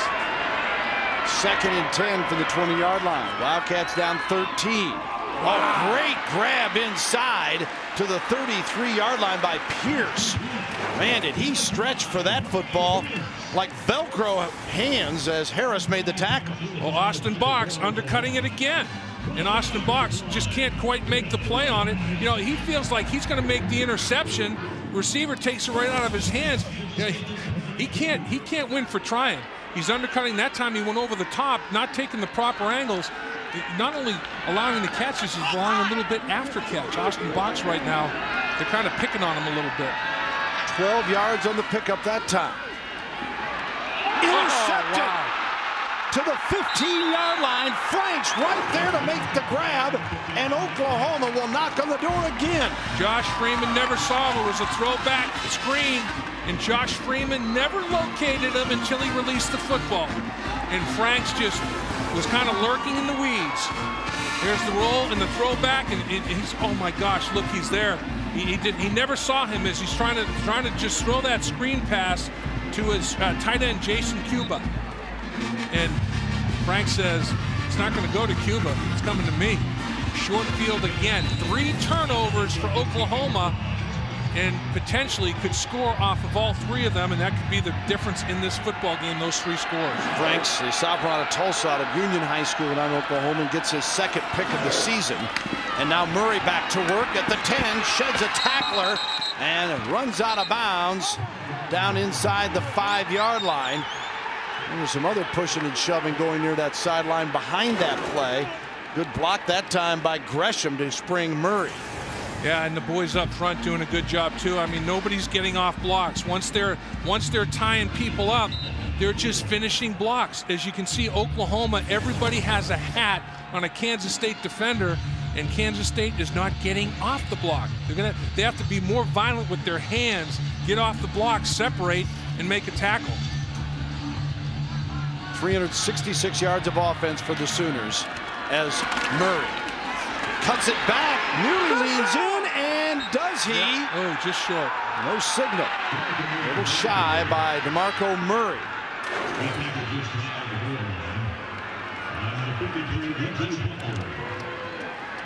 Murray's trying to second and third effort lunge with the football. Remember, where is the football and where is his knee? His hand's down, and the ball had not crossed the plane. There's is the left knee down as well. Where's the left knee? Where's the body? You know, you can balance yourself with your hand. You can tripod yourself to regain your balance. We're going with the call.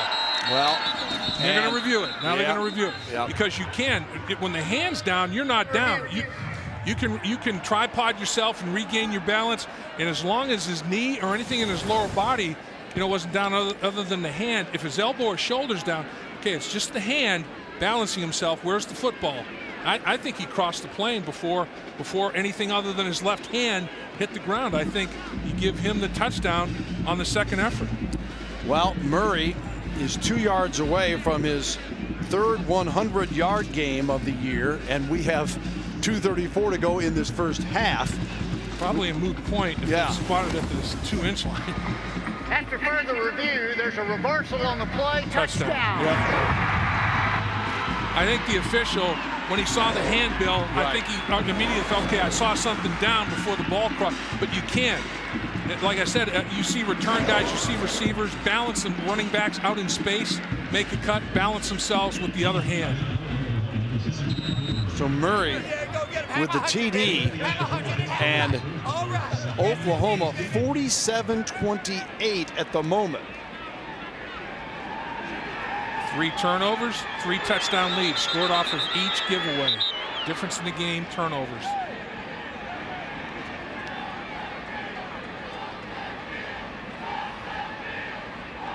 Ron Prince, I think, is talking about the clock or something, potentially. I don't know.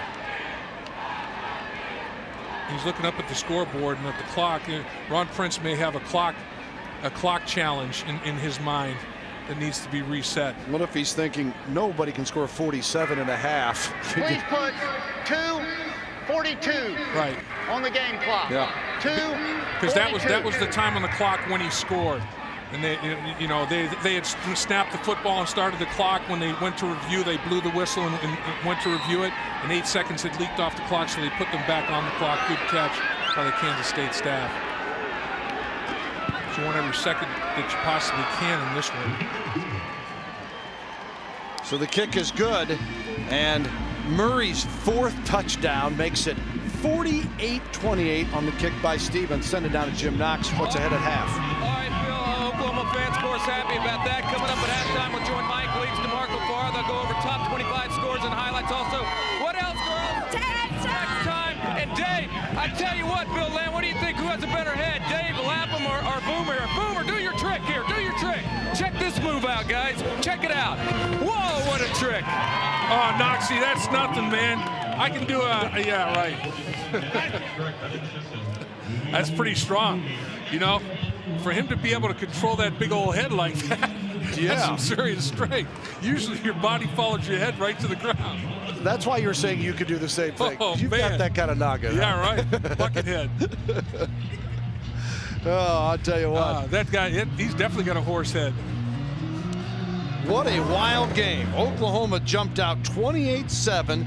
3 straight TDs by K-State. And the Wildcats were even at 28. And then it's been all OU from the 6:26 mark to now the 2:42 with 3 touchdowns of their own. And Bob Stoops' club up by 20. And the kickoff to the Wildcats, and Murphy 20 and brought down at the 25-yard line. Well, today, college football coaches around the nation join ranks to fight one opponent, Duchenne muscular dystrophy, and by wearing an armband with a Coach to Cure MD insignia, coaches will show their support to fight this fatal genetic disorder, which is diagnosed during childhood.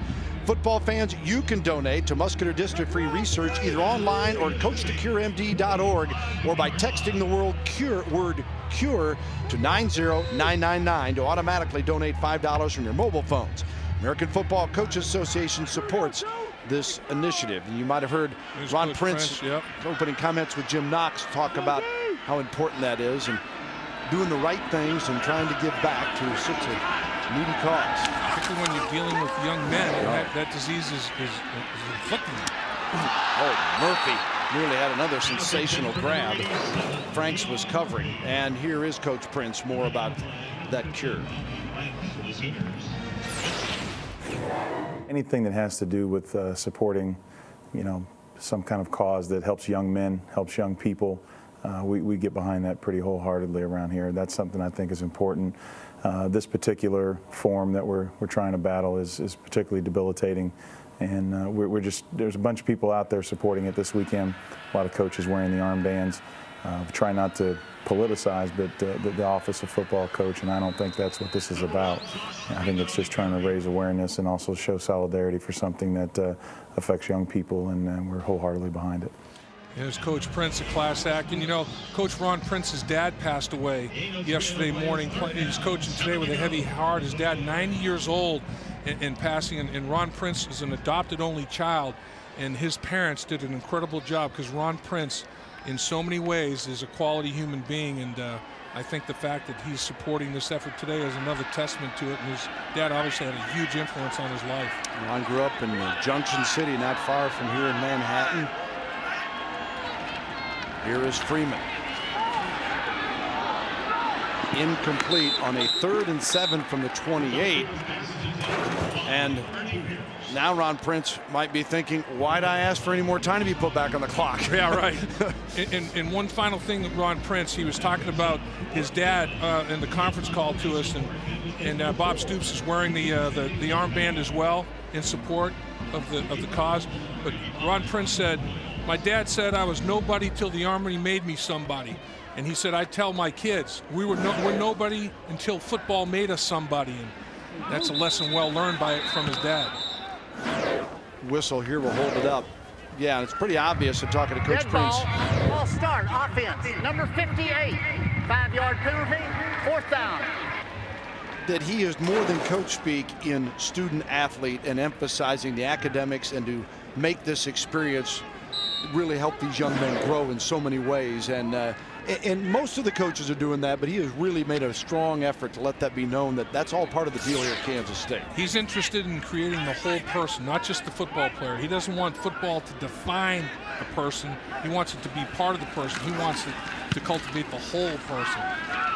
Fulhag with the punt, and Broyles on the punt return. Watch out, 45-50, Broyles got by another man, 30, Broyles will cut back, 15-10, touchdown Oklahoma. I don't see any flags. Oh, mama, the Sooners are rolling.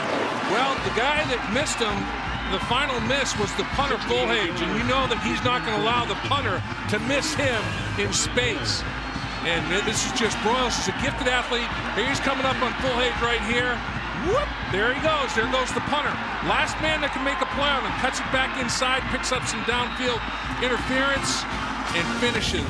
Great, great return by Oklahoma that just now 54 points. Over half a hundred at the half. Amazing. Bowers made the key block there that helped him out as Stevens comes on for the point after, and it's good and unbelievable. It's 55-28. Well, watch the punter as he punts the football. Watch. He's gonna show up in here, and he's gonna be all by his lonesome against a quality athlete. Nice little peel back there. Now it's like, whoa, hey, this is not what I signed up for. I just signed up to kick the football. I didn't sign up to have to tackle this guy in the open field. And Broyles makes a miss, and it's finalized for a touchdown. What a great play. And the coverage not sound enough for Kansas State in terms of their lane responsibilities, and Broyles abused it. So, Dave, you've got 3 turnovers that have led to touchdowns.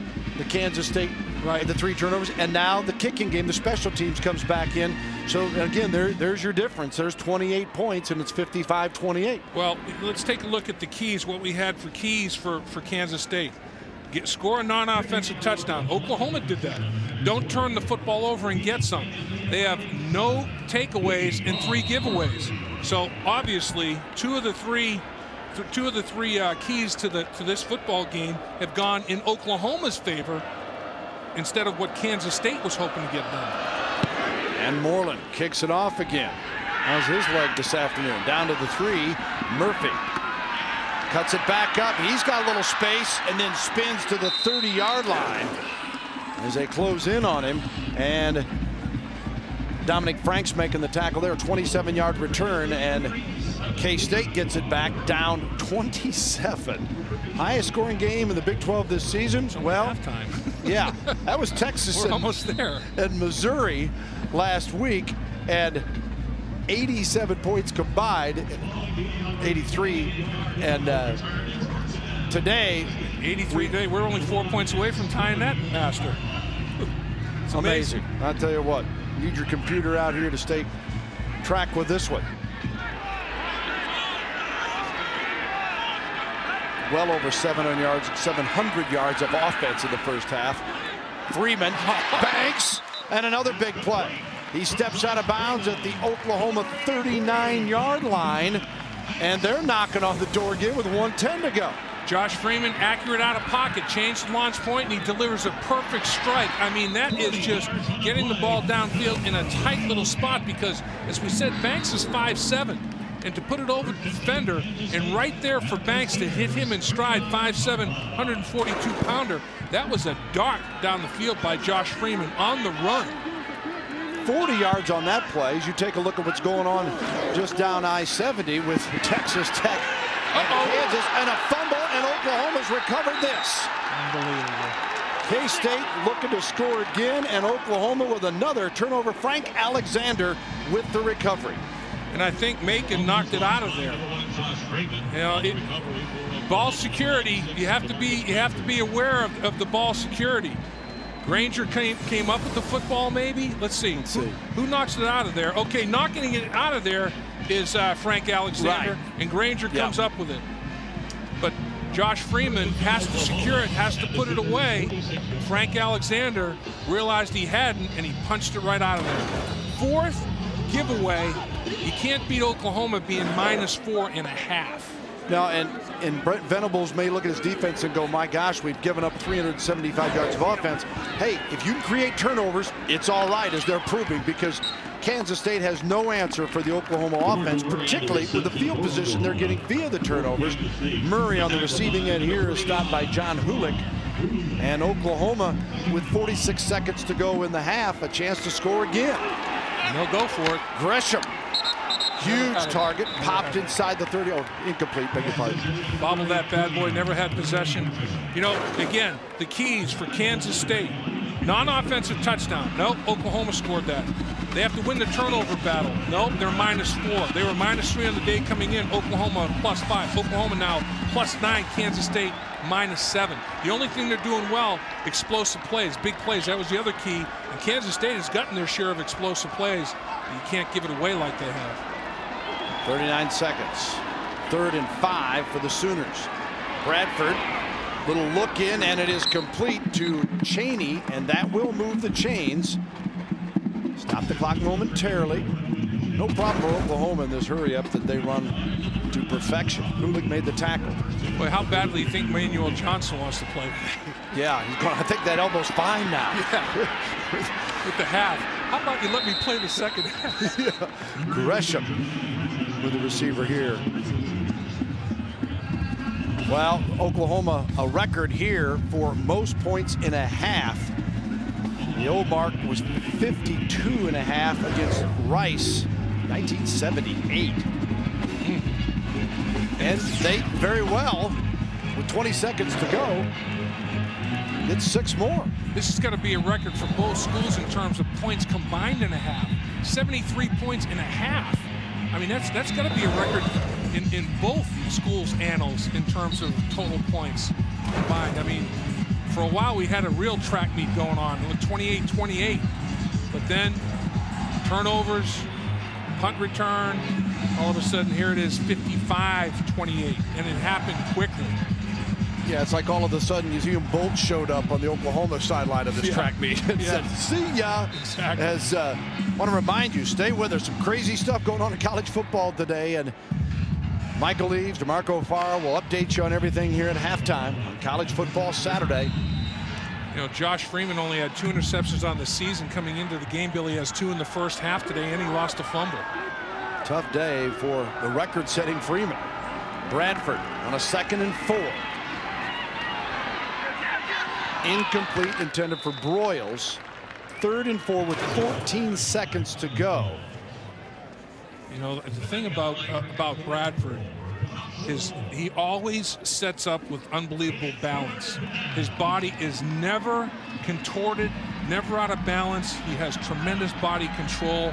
And that's what it all starts with. It all starts with the feet, lower body, and that transfers to the upper body. 12 of 21 for 222 yards and flag here. Yeah, that's gonna cost you. You can't even fake the start of the play, and Brandon did at the right tackle spot.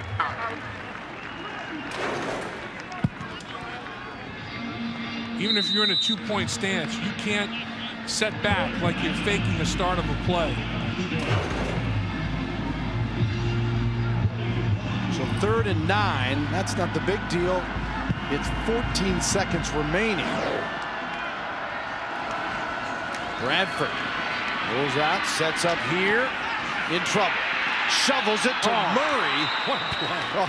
Almost a great creativity there. If Murray grabs that, who knows the way it's going. Kidding. I mean, you're not kidding. And look at his half. This was almost a Brett Bradford, like Brett Favre. Yeah. Because Bradford, how many times you seen Brett Favre do this kind of thing? You know, extend, create, and that little shovel pass at the end. And Bradford almost did the same thing on the perimeter of Murray. 4th down and 9 with 6 seconds to go in the half. Bradford rolls out again at the 50. Hail Mary. Give it a shot. And that ends the first half. Shocking that somebody didn't catch it the way we've had this one go. Man. Ron Prince saw his club down 21, come back to tie it, and now trailing 55-28 at the half of college football Saturday in the Big 12. And the Stars are out. Murray's got 4 touchdowns. Bradford has scored 1, thrown for a 3. We've had punt return for a score. Let's send it down to Jim Knox with Bob Stoops. Coach, you got extremely pleased, especially after they tied it up. You guys spin it in another gear, close to 400 total yards in offense, 4 turnovers, your defensive calls on defensive side of the ball. We're fortunate to come up with the turnovers. That makes a difference. He scrambling around, he's making some plays, and they made some big plays on us. And offensively, we're really, run and pass doing pretty well. All right, DeMarco Murray had a huge first half. Your thoughts? Yeah, the guy's a special player, and he's just hitting his form, and hopefully has another big half in the second half. Thank you, Coach. Right now, let's head to our college football Saturdays and join Michael Eaves and DeMarco Farr. It is halftime. Oklahoma all over Kansas State, 55-28. Michael? All right, Jim, thanks. Welcome to the College Football Saturday halftime show. 83 points in the first half. I'm out of breath. DeMarco, the fans in Manhattan went to a football game and a track meet broke out. Absolutely, but this game favors Oklahoma. They ran 97 plays last week in a shootout with Kansas. This is what they want. Bob Stoops wants to light up a scoreboard. 55 points. That's our OU record for most points scored in a half. We got more scores and highlights coming up, and we also have text time. We know you want to be interactive. Here's your outlet, 310-425-9455. DeMarco's answering your questions and comments all day long. We're coming up, Texas Tech putting on an offensive show as well against Kansas, but today just the start of a tough stretch of games for the Red Raiders. You're watching the College Football Saturday halftime show.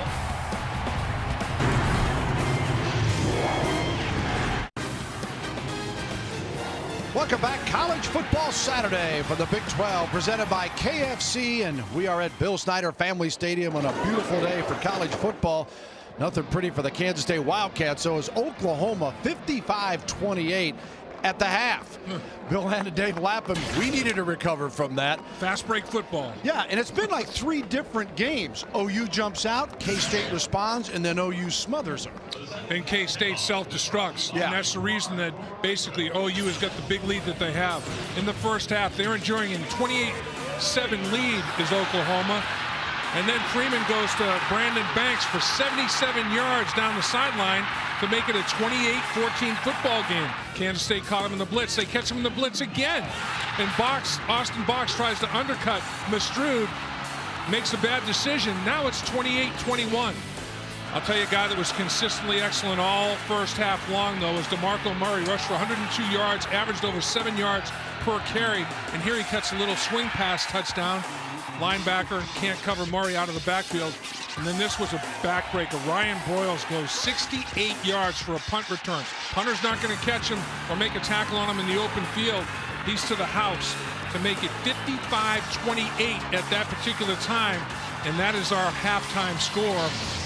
What a track meet. Just incredible. Take a look at the stats here, and some things are fairly even. I think the thing that stands out, two things, the turnovers, 4-zip, and that, as Dave mentioned, 4 touchdowns it's resulted for Oklahoma. And the average per play, Kansas State, how many times do you average 9 yards per touch, and you're down 27? Well, you're down 27 because you turned it over 4 times and you didn't take it away once. You cannot play a top 5 team and give them 4 extra opportunities and possessions, because Oklahoma's going to finalize and build. Their red zone numbers, I don't know how many of their touchdowns are in the red zone, but they had 35 touchdowns in the red zone and 37 opportunities after their first touchdown. So depending on, they've only missed 1 time, only settled for 1 field goal in the red zone all season long. And that's continuing through this first half when they hung over a half a hundy on the board. They're amazing. When they get in the red zone, they know how to finish. I believe they're 6 of 6 today in the red zone. I say I believe because it's so hard to keep up. It is. It's mind-boggling here. And then Oklahoma, as we take a look at their possession chart in the first half, gets the ball to start the second half, and first down carry out to the 22. Look at that. Well, a 3 and out. What's that doing in there? I mean, that's impossible. That couldn't have happened. 2 punts, and then the rest in the end zone. Unbelievable execution. Bradford. Incomplete here as he took a hit. Now individually, Bradford in the first half. 222 yards passing. You know, 3 more touchdowns to his credit. DeMarco Murray, almost 100 yards rushing. I think he averaged over 7 yards a carry. And Gresham, big target, big factor, mismatch waiting to happen. That's the thing. Oklahoma's got mismatches up and down the line of scrimmage in terms of their skill people for mismatch potential. 3rd and 9 for the Sooners here. Obviously a big set of downs for Kansas State. They've got to slow Oklahoma down. And they get Bradford, but he unloads it. So he avoids the sack as Gresham, the nearest man to the football. Shows you the strength of Bradford as Campbell had him there but couldn't quite pull him down in time. Let's revisit our scouting report here, Dave, from Days In. And first of all for the Sooners. Well, they certainly did a good job avoiding the negative plays. They had no sacks allowed and no turnovers. Pressured Freeman. They got a couple interceptions. Did a pretty good job there. 3rd down, they weren't quite as good as they hoped to be there, but they didn't have to be. They were so dominant in the other phases. Murphy is deep as Nall, the punter. Fair catch, and Kansas State 3 and out, and as a result, good field position on the punt exchange, and they'll have it at the 42-yard line. Here's their crazy first half. Well, there it starts with a turnover, and then you have turnovers, you know, down the stretch that just you cannot live like that. And the final possession's a turnover as well. You can't live like that. Now they had some big plays. You know, they didn't run a whole lot of plays in any one of their opportunities, but they had, you know, a 2-play touchdown drive, and those things were positive. They did have some explosives. 334 yards of offense in the first half. Freeman trying to hook up with Banks, and Freeman, who became the all-time touchdown career leader here for K-State in the first half. But you mentioned 2 interceptions in the season, and he gets 2 in the first half. Right. And, you know, no running game to speak of, and that the only time they were a threat is when they spread the field and threw it down the football field. And Brandon Banks, you know, he had a big half, and a lot of it was that 77-yard touchdown reception that just kind of ignited Kansas State for a little while. Freeman, good protection. Oh, just missing to Banks again. Had him. Wow. He had Harris. Banks had Harris in coverage, and Harris is a safety, and Banks can outrun a safety. Banks has got speed.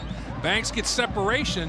Harris is pretty decent coverage there though, but Freeman throws a strike, and Banks can't handle it. And as you look at the shadows, the way the shadows are being cast, I think he fought Sun a little bit. I think he had a hard time finding that football. And Harris was a first-team all-conference defender at that strong safety. Last week played the linebacker slot to fill in after Reynolds was knocked out in the Texas game, and now back in the safety position. Meanwhile, they come back on the throwing game. Kansas State. Box makes the tackle on Pierce. And let's revisit the scouting report of Kansas State. Yeah, this one's going to be a failing grade, I can tell you that before we start. Non-offensive touchdown, they didn't get one, but Oklahoma did. Explosives, they were good there. That's the only positive of the half. And then turnovers, you know, they didn't want to have any, and they wanted to force them. It went just the opposite, and Oklahoma scores a bunch of points off those giveaways. Timeout is called here. We'll take a break as well. College Football Saturday presented by KFC. We'll be back in a moment.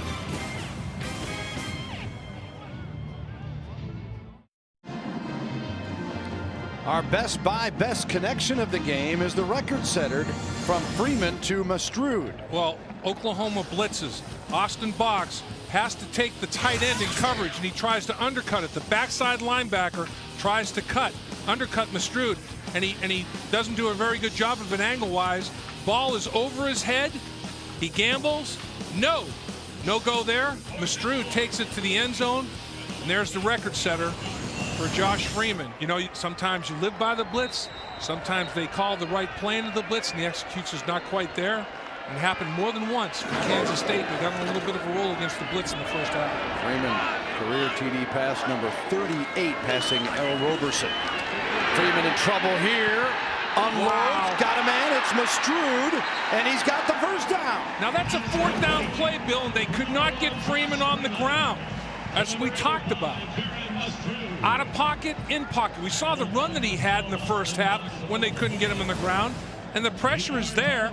And, you know, I mean, there's pressure from all over, but nobody has really a big enough hold on him to take him to the turf. Granger tries, but he's so strong as he's falling backwards, completes a pass to Mastrud.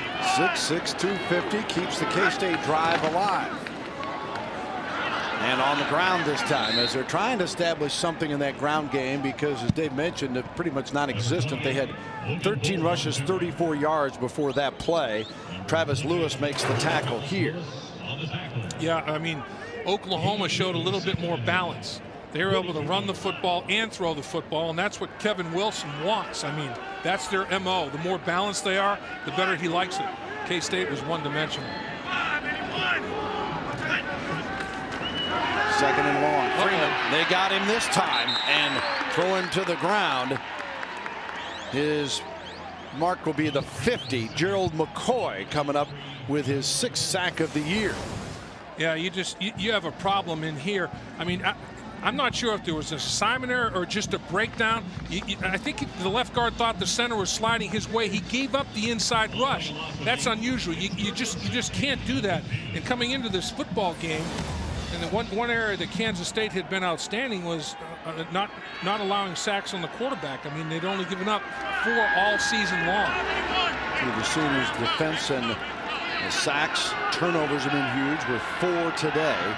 And now on a 3rd down. Too much time. Yep. Delay, offense, 5-yard penalty, 3rd down. You know, in 7 games, Kansas State had given up 4 sacks, a little over half a sack a game. That was second in the conference, 3rd in the country. And coming in, Oklahoma had 26 sacks, Bill, 1st in the conference, 7th in the country. So that was an interesting matchup. Who was going to be able to handle that phase of it, pressure protection stuff? And it has been a good battle. 55-28. Now 3rd and 21 for Freeman. Pierce tries to make a play. 40. And Shy needed to get to the 34-yard line. But it's makeable. Now you can go for it. Yeah, now 4th down, and obviously they'll go for this if they were going for it before near midfield as Clayton makes the tackle. On 3rd and 21, if they had thrown an incompletion, you got to punt it. But you pick up 19 of the 21 yards. Now you can go for it. And that's just an outstanding throw. You know, you have receivers that know where to settle in zones between cornerbacks and safeties, and Josh Freeman throws a strike. 4th and 2 now. Freeman, Dole, knocked out of bounds, but moves the chains as Logan Dole, the freshman out of Garden Plain, Kansas, stopped by Brian Jackson.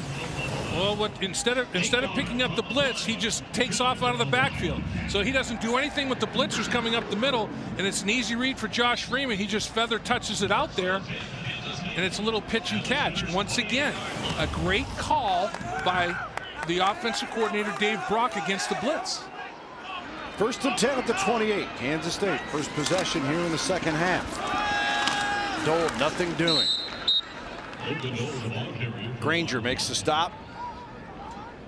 Dole gets stopped cold. You know, it's really the difference in this football game. Another factor. One team has been able to come off the line of scrimmage and impose their will a little bit in the running game.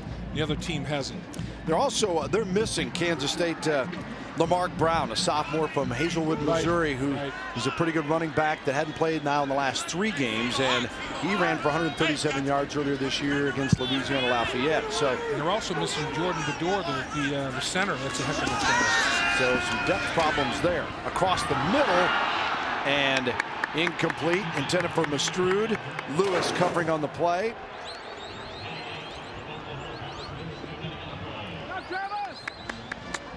Oh, that's been a nice little safety net for Josh Freeman, and the Sooners keep blitzing, and Josh Freeman took him right to the smush, right to the face mask. Austin English gave him a little shiver in there. Now 3rd and 7 at the 25.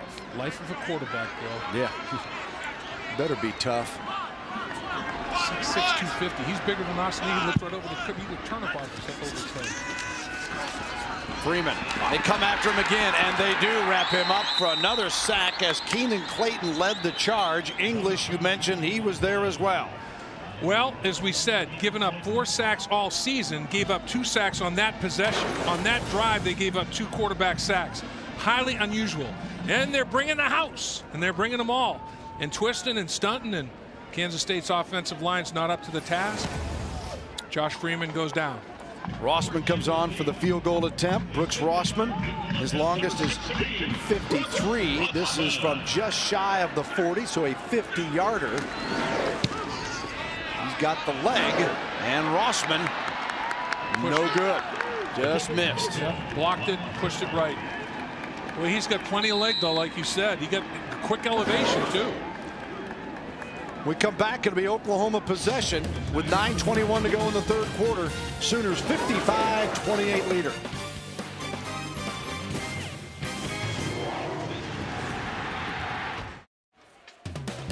College Football Saturdays presented by KFC and the KFC $10 Challenge. 7 pieces of KFC original recipe, 1 large side, and 4 biscuits for just $9.99. Life tastes better with KFC. And the first down markers brought to you by Overstock.com. Save time and fuel by shopping comfortably at home with Overstock.com.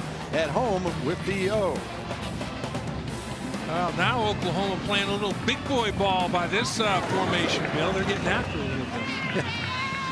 Line up under the center as Clapp and Murray are the backs behind Sam Bradford. 1st and 10 from the 32. We're in shock because there's been no scoring yet in this second half. We don't quite know how to handle it after that unbelievable first half as Murray carries this one out to about the 33.5. And that's the thing about Oklahoma. We saw in the first half how versatile their athletes were. They were spreading the field. And now you see they've got the big lead. So what do? They bring everybody in between the hash marks and they play big boy ball. You know, they got the beasts in there. They got 10 people in tight and one. They're not spreading the field here. They're pounding. Take a drive, maybe say, all right, can we just wear you down? Well, it opens things up in the passing game, and it is incomplete. Went to Rattery, a little play-action pass to the tight end Rattery, and he just could not quite make that one-handed catch. He got the hand on it, but could not control it and bring it in.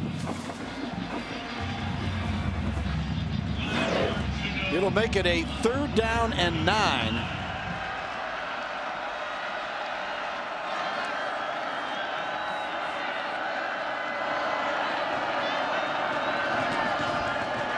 Bradford steps up, felt the pressure. Murray running without the football, can't hang on. So Kansas State gets a couple of stops, but they missed on a field goal attempt in their only possession of this half. And a rarity for them, gave up 2 quarterback sacks on 1 possession. Again, they'd only given up 4 for the season. And we've seen how tough Josh Freeman is to bring to the turf. 6'6", 250 pounds. When he sets up in the pocket, it's like a tree rooted in there. So Null will come on for the punt. Stands on his own 19. Deion Murphy is deep for, high snap. They come after him, got a piece of it. And it takes a K-State bounce. So we mentioned 7 blocks on the season. Make it 8 as they get a piece of this one. And Kansas State will get excellent field position. Yeah, you know, high snap, and now you have a punter under stress, and he just kicks it right up the elevator shaft, just kind of shanks it. Welcome back, 55-28. The Cat Cannon has been firing, but not enough for Kansas State fans so far here today as the Wildcats trail it by 27. Bill and Dave Lapham, Jim Knox with you here in Manhattan, the Bill Snyder Family Stadium. As the Sooners, beg your pardon on that kick was not blocked, but Null literally felt the pressure and kind of shied away, and then the poor kick gives Kansas State the ball. 1st and 10 on the 37. Here's a low snap, and Dole gets the handoff from Freeman, and he's stopped for doing game. Yeah, Ernie Pierce is the guy that pressured the punter, and Ernie Pierce has been involved in a lot of the blocks. Ernie Pierce and Courtney Herndon have combined. Ernie Pierce came off the edge and kind of made the punter hurry off the high snap, hurry his technique and hit it off the side of his foot. There's where numbers are deceiving. Freeman's had wow, he's thrown for 375 yards. Great day. Well, no, the 2 picks nullify some of that. And the fumble. He lost the fumble. Now, Dave, everyone agrees that I think Bradford and Freeman, of all the Big 12 quarterbacks, are probably the 2 most NFL ready. And you compare Freeman to another guy that came out of the college ranks. Now, this was the #1 pick in the draft last year, or a couple of years ago, for the Oakland Raiders. And look at the comparison, size-wise. Arm strength is very comparable. I think Josh Freeman may even be a little bit more athletic in terms of being able to throw on the run like he is right here. And it would be an interesting decision for Josh Freeman to make about the National Football League. Nearly had that one caught and picked off as it went into some dangerous territory there. Now, he can't do that on Sunday. Put one up for grabs like that. He's going to make a little bit better decision. But, really think what senior quarterback. It's going to be determined by which underclassmen come out. And because there's not really a senior quarterback that's a guy that's can't miss guy. And Josh Freeman, I think, has potential to be a pretty good guy at the next level. Now, if he's not sure about what he wants to do, we'll hear from him a little bit here soon, but it's going to be interesting. He's going to have to do some due diligence, because if he decides to come out, he may be the guy. Of course, Bradford could come out. He is a 3rd-year sophomore. Right, redshirt sophomore. Yeah. As Murphy with the reception here, and that will move the chains. Taking it down to the 25-yard line. Frank's covering on the play, and Deion Murphy's having a big day. Came in with 16 for 244 and 2 scores. And Murphy with a pair of touchdowns already today. And Colt McCoy has said he wants to stay.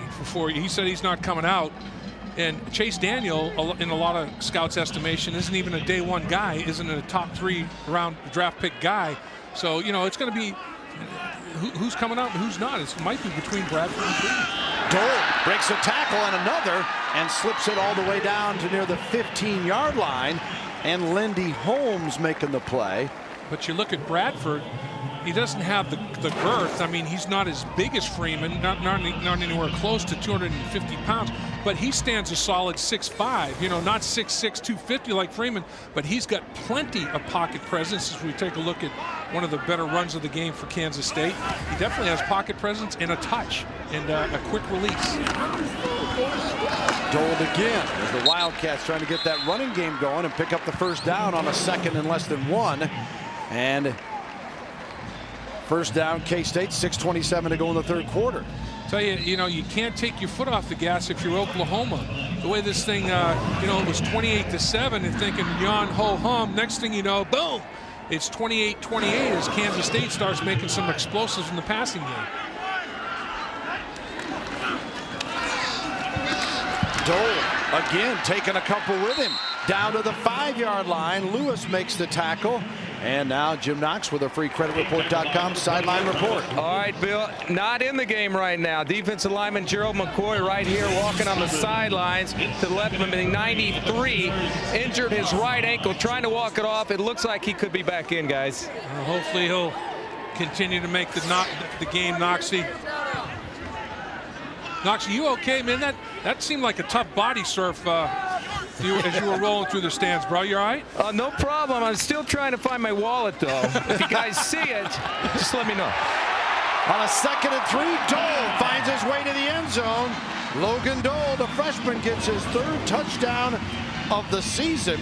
He threw a touchdown pass earlier. Now he scores one on the ground. And he had one against Texas A&M as he rushed for over 100 yards in that game. Pretty good blocking up front. Some of the offensive linemen pulling and leading the way, and Dole gets to the edge and lowers those shoulder pads and finishes. He smelled the end zone on that one. He knows what he's doing. He's a clever running back, and again, a true freshman. So Dole, a 5-yard TD run, and Rossman with the point after attempt, and Kansas State scores first in the second half. And it's a 20-point game, 55-35. A lot of talk about guys going pro and who's suited for it. And Dave had a chance to ask Josh Freeman just to how much does he consider the opportunity that might go to the NFL for next year? I mean, it's always in the back of your mind. I mean, you dream about playing in the NFL as a kid, but I mean, right now the task at hand is being the quarterback at Kansas State, and as long as I'm able to do it, foreseeing maybe the next year. Through that in my senior year, yeah. So, I mean, I'm planning on being here 4 years, you know, and I mean, there's not really a whole lot that can change that, but I mean, I'm just got to play it out. I mean, there's nothing that worrying about the NFL is going to fix. I mean, you just got to worry about what you're doing right now, and everything will take care of itself. And you see some of his numbers, Bill. I mean, he's rewriting the record book as we speak. I mean, this kid is a tremendous football player, and he doesn't have the pressure financially. I mean, you know, it's not a situation where he has to go to the NFL because he has to take care of himself and his family in dire straits or whatever. So he can make, you know, an educated decision that's best for him individually. But at some point in time, you do that due diligence. If you end up being, you know, somewhere in the top 5 or the top 3, now you have to think, if I come back, and what if I get hurt? What quarterbacks would I be competing against in the draft the following year? You have to go through that whole exercise and just sit down. He's plenty smart enough to make that kind of decision.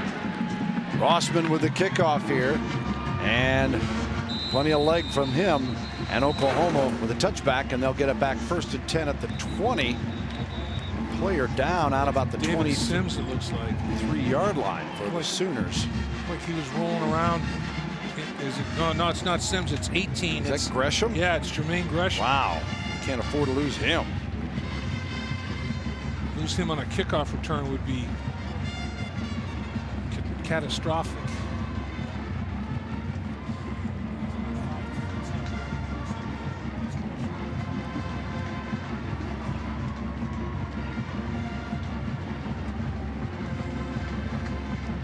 He is obviously in pain. And it's an upper body injury, not a lower body, so I guess if you had your druthers, that's where you'd like to have the injury. You don't want to have ankle, knee, that kind of injury. And Gresham's got a 29-yard touchdown reception here today, and he's hanging that left arm as he comes off the field, Bill, so I don't know if it's a shoulder or, you know, what the injury is to that left side, but obviously that's hanging pretty limp, that left arm. 19 TD receptions in his career, most ever for an Oklahoma tight end.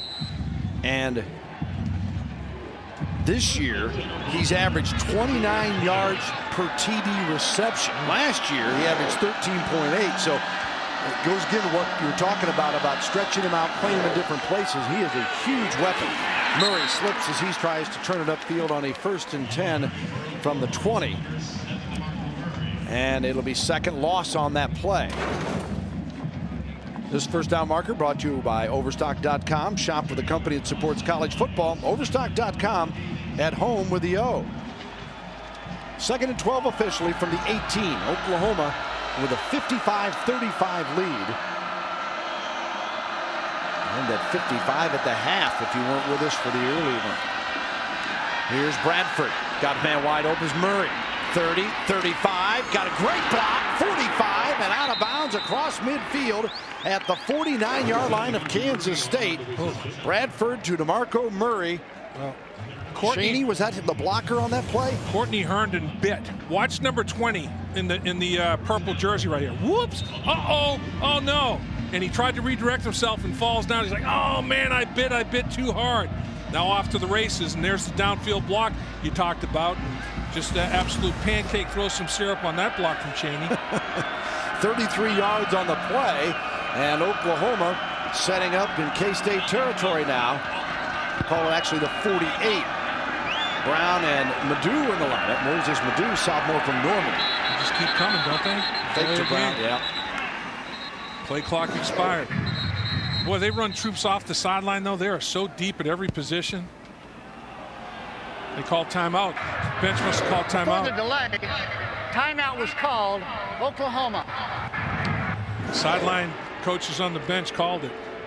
All right, and while they gather, let's check in with Jim Knox and find out hopefully more about Jermaine Gresham. Jim? All right, Bill, thanks. Jermaine Gresham remains on the bench right now. They're checking out his left shoulder in a good deal of pain when he came to the bench, but we'll see what happens. Anything develops, we'll pass it on to you guys. You know, sometimes if you land on your elbow, I've done that before, Bill, landed on my elbow, trying to make a tackle off an interception, a one-point landing, and separated my shoulder. Sometimes you can just land on your shoulder and do some damage to your collarbone or shoulder. So there's a myriad of things it could be, and don't want to sit here and speculate medically, that's for sure. Gresham hopefully all right, as without Manny Johnson, 8 TD receptions coming in. And he will be back soon, though. And they had thought he might even go today, but he had a brace that just didn't allow him to do what he needed to do. And with the depth they got at receiver, why would you risk anybody? Right. No reason to push it. Another flag. False start on Oklahoma. Dead ball, false start. Offense, number 82. 5-yard penalty, first down. You know, Kevin Wilson's got to be wondering, how do we come out in the first half, in the first quarter, and just absolutely destroy people like we draw it up? And in the second half, or in the third quarter here today, you know, a chance to just put them away, they've really struggled. At the top of the screen, you saw Hannah move early, number 82 in that white jersey. Here's Brown. He tries to answer and does, and picks it up on that carry. As Brown down inside the 35-yard line, Herndon made the tackle, Bill Lodholt leading the way for that impressive run by Chris Brown. Yeah, they ran a little counter, and Lodholt pulled from that left side. Big old tackle can move. He's got some good feet, former basketball player, can pick him up and put him down. Chris Brown again, and pushes near the 31. I don't know if Madu was coming in for Brown, but Brown just waved him back to the sideline as they were signaling in that play. It was like, hey, either I don't have time to get off, or I've got to go in here. Got a flag on that play. Dead ball, personal foul. Number 73, 15-yard penalty, second down. Brandon Walker committing the penalty, senior out of Detroit, Michigan. You know, they overcame a 1st and 15 by just a straight run. What a luxury that is for Kevin Wilson. 1st and 15 off schedule. Nah, just run an inside zone play, and they pick up 17. Now they're off schedule big time. I mean, personal foul is put you off schedule. Now you're looking at like 1st and 25. Oklahoma 457 yards of total offense, 437 for Kansas State. 2nd and 23 from the 47 of the Wildcats. Here's Sooner quarterback Bradford. That one knocked away as they're trying to come inside, as Hulick making the play against Cheney. Quentin Cheney, a senior out of Tulsa. You know, that was another good thing in the first half. Fast break football, there weren't a whole lot of penalties. I mean, both teams played very, very clean football, although the tempo was so dramatically high. Murray in beside Bradford. 3rd down for the Sooners. Flag thrown. Bradford, 40, 35, and out of bounds. You got a hold on the edge. Gotta be. Yeah, that's Trent Williams. Put the big old grab on him on the edge.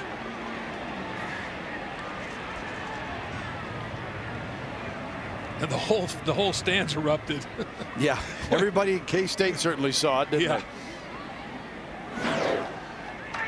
Holding. Offense. Number 71. A 10-yard penalty. You were an offensive lineman. Did you ever have a quarterback get mad at you for holding if you were helping protect him? No, not really. And this right here, watch, inside it's a little twist, and the true freshman's the one that's getting held, you know, and that's definitely a good grip on Brandon Harold. Now this kid from East St. Louis is a true freshman at 6'6", 264 pounds, and I'll tell you what, coach and staff could not speak highly enough of this young man, mature physically and mentally. 3rd and 33, yeah, he leads the Big 12 in tackles for loss and had one denied there possibly. Bradford trying to hook up with Iglesias, and the Sooners are stopped by the Kansas State defense. So Oklahoma, after a 55-point first half explosion, scoreless with 3:08 to go in the third quarter. Kansas State has picked up one score, doled a 5-yard run at 5:29 in this period. Murphy back for the punt return. Yeah, you were once again getting back to Brandon Harold. 10.5 tackles for loss, Bill. Leads all freshmen. #1 in the Big 12, number 16 in the country. He's a heck of a football player. 3 quarterback sacks as well. Another high snap. Again, they bring the heat on, but a high kick, and Murphy stays away from it, goes out of bounds. Well, Oklahoma, we mentioned, 4th in the nation, BCS, and 4th in the Big 12 South. Here's what's happened today. Texas Tech has already won, defeating Kansas. Big, 63-21 was it? Yeah, and then you got Texas and Oklahoma State about to kick off right now, and somebody's going to lose there, obviously. Baylor's having a heck of a game up against Nebraska. Now, Tech today, Graham Harrell. Nobody mentions NFL with this guy. What's your thoughts on Graham Harrell? Just absolutely record-setting every time out. And you know, everybody's knock on Graham Harrell. Look at the numbers again today. 5 more touchdown passes. That he's a system quarterback. And we'll talk a little more after the snap here. Oh, my, what a boot that time from Dominique Franks. Franks on Banks. Or Banks, I should say. Yeah, Franks on Banks. Man, and this, you talk about smush to smush. Woo! That's helmet to helmet right there. You know, in the NFL, that's a defenseless receiver. That may be flagged when you go helmet to helmet like that. That's pretty darn good contact. But Banks just popped right up. I mean, he's like, hey, I'm a tough little sucker. Come at me again. He's listed as 5'7", 142, the junior from Garner, North Carolina. Frank should be ashamed of himself for picking on that little guy. He's like, hey, that little guy burned us today. No doubt. Logan Dole with the carry. You know, back to Graham Harrell. I think he's definitely draftable. But, you know, you look at his size, his arm strength, all the things that you have to project to the next level. He definitely, I mean, the offense that he runs is a gimmick gadget offense. Look at David Klingler, you know, running the run and shoot. Cliff Kingsbury ran that offense. And Graham Harrell, I think, has to fight a lot of those kind of things, whereas Josh Freeman has run more of a pro-style offense, and he has more of a pro-style body. Freeman here, incomplete. Strud or Murphy, not sure who the intended receiver is. He got a lot of pressure from Austin English that time. You know, all the quarterbacks in the Mike Leach era, they've all gotten to the NFL. Either free, they're in camps everywhere. They get to camp. Now, how many have really gone on to post numbers? It's, you know, again, they're capable college quarterbacks, and they you know, every team, a lot of teams have 3 quarterbacks in the NFL. They're amongst the 96 best quarterbacks in the country, so they'll have a shot somewhere. High punt this time as Broyles receives at the 41. Outruns one defender and then brought down near midfield. Bodies flying around that time as Wilson made the tackle for Kansas State on Ryan Broyles. Balogun came through there like Batman. I mean, yeah. He was flying through the air. Looked like a superhero. So Oklahoma will come back with excellent field position. You know, look at Andre Ware, another one. Yeah. You know, Andre Ware, Heisman Trophy, gets to the NFL, and you know, they run and shoot again. You know, these system guys, that's what unfortunately, you know, whether it's deserved or not, he's going to be fighting. No question. Brown on the ground, and Walker makes the tackle here. Brown with over 100 yards rushing. DeMarco Murray, 16 carries, 100 yards, and 2 touchdowns today. And Brown with 1 score. Murray 2 on the ground. He's also had 2 through the air from Bradford. And here is Brown again. And send it down to Jim Knox real quick. Austin English, they're looking at his left knee. Austin English, the fine defensive lineman of Oklahoma, on the training table. They're looking at his left knee, guys. Uh-oh, don't want to see that. Too good a player to, again, they start to get some players back, and it's the nature of the game, though, that you've got to have depth, you've got to have numbers. Brown again, the carry here as we wind down this third quarter, 39 seconds and counting, and it'll be a 2nd down and 5 for Oklahoma. Yeah, and hopefully there's nothing severe there with Austin English as we take a look. But like you said, Bill, it's got to be next man up, like Manuel Johnson, next man up. Not able to go today. Marco Murray with the carry. Tyson Hartman, freshman out of Wichita, Kansas, makes the stop. DeMarco Murray is long and light. You know, I mean, he's a different kind of running back, and he is such a weapon. He lost that. He lost the tire again. That's the tire that he halfway blew in the first half, and it blew off that foot again. How's that happen? He has to take a pit stop, man. You got to get a whole new set. I'd get a whole new set of tires. Didn't get him at the half. Maybe at the end of the third quarter, get a whole new set. He's got time now. All right. Well, that's the end of the third quarter here in Manhattan at Bill Snyder Family Stadium. Oklahoma still leads 55-35. You're watching Big 12 College Football Saturday. It's presented by KFC.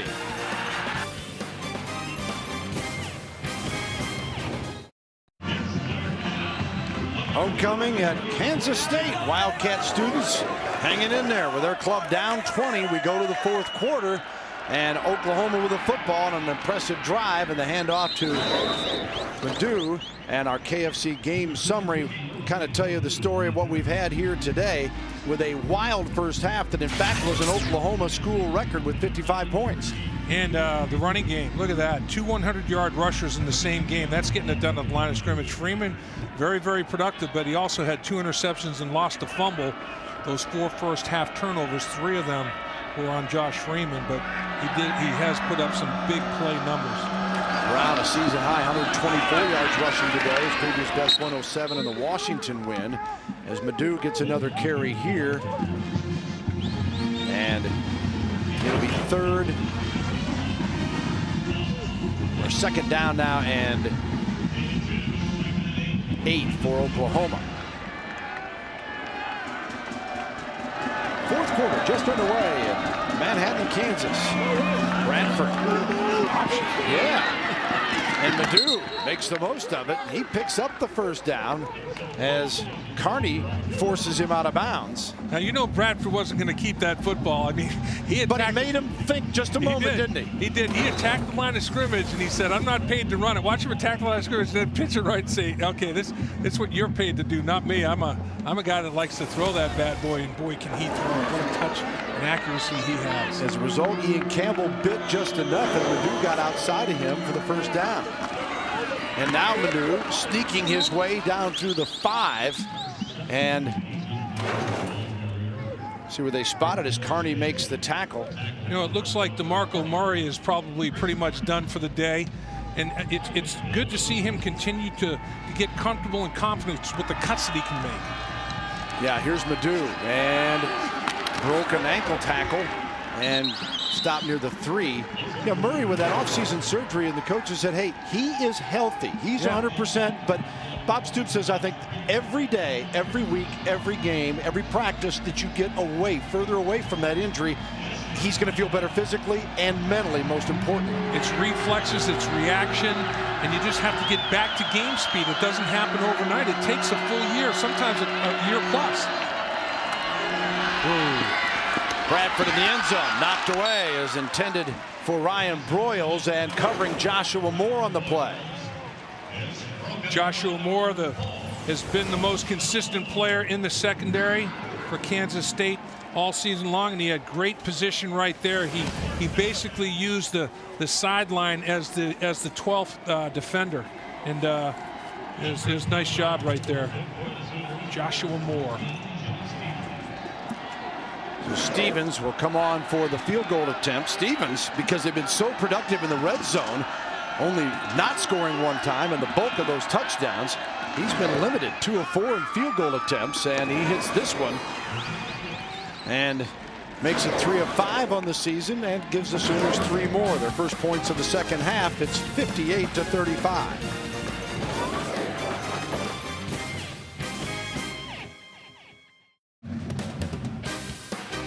Welcome back. Big 12 College Football Saturday presented by KFC. Manhattan, Kansas, a little apple on the campus of Kansas State. Wildcats trail 58-35. That 21-yard field goal good by Stevens. And now Matthew Moreland will kick it off for the Sooners. And Murphy is deep again. Moreland's right leg is 2 inches longer than his left now. I mean, he's stretching the heck out of his right leg. So much. And Murphy. Have a limp. Yeah, with the 3 and to the 20. And Jim Knox, known to horse around, is standing by for FreeCreditReport.com sideline report. Knoxy. All right, thanks, Bill. Here we are back with our favorite jumping cheerleader, Zach. He's going to try to clear about 10 cheerleaders. We're going to make it really hard. We're going to put Boomer's big head in here. Boomer, come on in with me. We got to get down. All right, Zach, you ready, bud? Big guy, let's see if he can do it. The side semi coming up in. Whoa! Easy, cleared it by another body. Yeah, the hardest part was the head of Boomer. He still has it. Good job, Zach. Way to go, buddy. Zach cleared it by a whole body. I thought Boomer was going to do that. All right, Dave, you're the analyst. Go ahead and take a slow-mo replay of All right, this. let's see now. Josh, he's going to get elevation. Will he stick the landing? Oh, didn't quite stick the landing. I still give him a 9.8, though. Well, he's just 7 years old. He's a Chinese gymnast. Yeah, I'll tell you, he had some length on that jump. I think that might be the world's longest back or side flip that I've ever seen. Some length on that bad boy. He's got some springs in his Achilles. Big Jim Knox doing it all down on this sideline, setting that up for us as Kansas State has D. Bell running the football. Hadn't had a carry all year. Then working this redshirt freshman out some from Olathe, Kansas, and getting into the action here. All right, now I've seen Noxie. I've seen him, you know, race all kinds of animals. I've seen him ride motorcycles. I want to see Noxie give that old flip jump right there. I want to see the elevation. Noxie's athletic now. Oh yeah. Noxie, he's cut. He's the man. He's our nutrition manager when we try to go out and eat on these meals. Takes all the fun out of dining. What exactly do you want, Dave? Noxie, I know you got it. I want to see you. I want to see you do exactly what our leaping cheerleader did. Do you have it in you? The flip? Yeah, I want to see you do that side flip. 1 second. I'm gonna lay it. I'm gonna work it up. I'm gonna get them in order. Okay. All right. We'll give you a moment. Meanwhile, Kansas State saying, hey, 11-18, while you guys are horsing around, we're trying to get back in this football game. Yeah. And Freeman completes the pass as that one to Murphy for 24 yards, and now setting up to throw again. Got him. Yep, and it complete for another first down in Oklahoma territory. It's Pierce on the reception. The senior out of National City, California, is stopped by Dominique Franks. Okay, now this tests arm strength. NFL likes this. Right hash mark to left sideline. That ball's in the air a long time. He didn't throw it from the middle of the field. He had moved the launch point, and he threw it from the right hash mark, actually between the right hash mark and the numbers, to the left sideline. That's plenty of arm strength. First and 10 at the 42. And Bell, the ball carrier.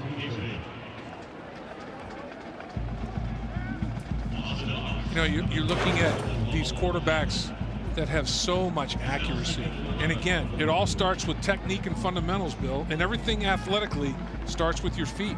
Whether it's catching a ball, throwing a ball, hitting a ball, shooting a ball, you have to have good footwork. And both these quarterbacks, Bradford and Freeman, have outstanding footwork. Second and 11 from the 43. Freeman, pocket, trying to get out of there now. And man, it is Banks. Oh, mama!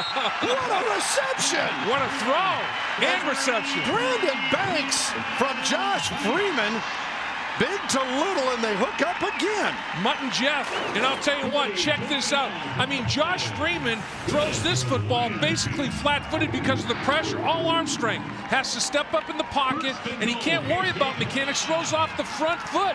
The wrong foot is the front foot, and still throws a strike. And watch his footwork. He can't step, transfer his weight. It's just all right arm strength he has shown in this drive. Right hash mark to left sideline, and that throw, what a gun. 34-yard play on a 1st and goal from the 9. D. Bell pops in for maybe a yard. For that ball to be in the air as long as it was, and to be as accurate to Banks, and Banks to finish the play on both ends. The protection was a little shoddy, but the creation and extension to make a play, turn a bad play into a good one, and to Banks to finish it, oh my goodness. Banks 5 receptions, 145 yards and a touchdown. Of course, the long one, that's 77-yarder. 2nd and goal from the 9. Freeman, play action, in trouble, gonna keep it. Freeman, still shedding. Wow. Did he get in? Just before the pylon, I believe. He stepped out, but he looked dead, Dave, and just continued to mow him down. Well, D. Bell, a true freshman, is a guy that got this play going. You called it, Bill, the play-action pass, and D. Bell, number 34 right there, fighting on the linebacker blitz, and then you're not going to arm tackle big old Josh Freeman, and almost tore away from that arm tackle by Travis Lewis to score. Came close. 3rd and goal from the 1 now, and out of the shotgun is Josh Freeman. Bell stays in as his back. Freeman pushes. Ran into a wall there, didn't he? Yep, and you might think, well, just get that football out there. You gotta be so careful if you start leaning with that football. When people are reaching and grabbing, everybody in the building pretty well knew he was going to run it. Alexander making the charge on that stop for the Oklahoma defense and did not get in. See, this is where, in my opinion, you go under center, and you either as a quarterback, you either go under center and sneak it with his size at 6'6", or you let a back go up and over. But I'm not sure you run from the shotgun between the tackles. So they've been 3 of 3 in 4th down situations today, and 4th and goal from the 1. Looking for it, tosses, and picked off. It's tied up in the end zone. He's got it. Oklahoma comes out with it. Yep, Oklahoma with the interception. Clayton, I believe, yep, comes off with it. Well, simultaneous possession, once it crosses the goal line, goes to the offense. But in the official's opinion, Clayton definitely had the football. Because if both have the football and they're fighting for it, it can go to the offense. But, Clayton actually takes it away. As they go to the turf and they're fighting, he takes it away from Cuba.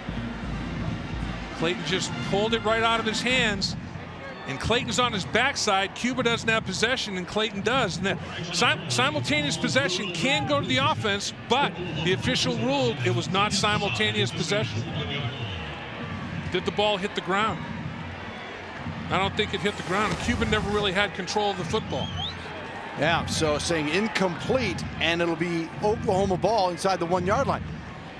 If you got Josh Freeman, though, why don't you just run that ball twice? I mean, I know it's easy looking up here, but if you're, you're going for it. Yeah. And he has been such a hard guy to pull down. Let's see, where's the ball? Cuba and Clayton are fighting for it. I can't see where the ball comes out somewhere. Body is everywhere. The ball neither player ever has full possession of the football, and that's obvious because digging in there is Franks as well. Everybody wanted a piece of that football, so it was obviously on the turf. Oklahoma comes up with it. I agree, but I think with Josh Freeman, if you're on the shadow of the goal line like that, quarterback sneak it, not from the shotgun, not from the gun. 6'6", all he has to do is fall forward. So Oklahoma tries to get out of its own end zone here and we'll keep it on the ground. We've got 7:53 to go. And that was a critical play, obviously, or series for Kansas State if they had any hope. Down 58-35, they needed the touchdown, and now Bradford back in the controls. You got 4 turnovers, Bill, and to me that's another turnover, losing on downs like that. It's like fumbling the ball at the line of scrimmage. Here's Brown. Stop near the 2. So you had 5 possessions that didn't end in a kick. 5 possessions where you gave the football back. Didn't end in a punt, extra point, or field goal. 5 of those, plus you allow a punt return to go to the house. 6 major catastrophes, and that's the reason you're down 23 points. If you don't self-destruct, you played well enough offensively if you cleaned it up and didn't self-destruct to make this a hell of a football game. The Bradford throw here, he's 13 of 31 for 255 and 3 scores. It's 3rd and 8 out of his own end zone. Incomplete. So they'll have to kick it away, and you can bet with K-State's penchant for blocks, they'll come after him. Iglesias, the intended receiver on that play, setting up a 4th down.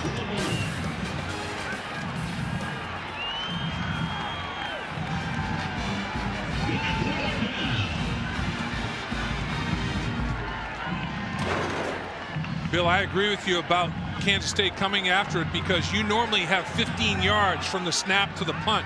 That's condensed now because of the compressed field. You're going to be dancing on the back line of the goal line. So now, instead of 15, you're dealing with 12. So the pressure is going to even be more of a factor, and K-State's got 10 coming after him. Look at everybody coming after him. Only Murphy is deep. Delay. Offense. Half the distance to the goal. 4th down. So now you have less than the 12. You have basically like a long 11, and Nall has basically shanked more than one because of the pressure already. So in this case, even if he's a 2-step punter, you got to go 1 step. 1 step, get rid of it. You can't go 2 steps. You don't have time. Be a 1-step punter. Bring the house against Nall. 4th and 9. And he did. Got it out of there anyway. Murphy. 35, and out of the 33-yard line, K-State will get possession with 6:41 remaining. Nall got it away. Williams made the tackle. We'll be right back in a moment.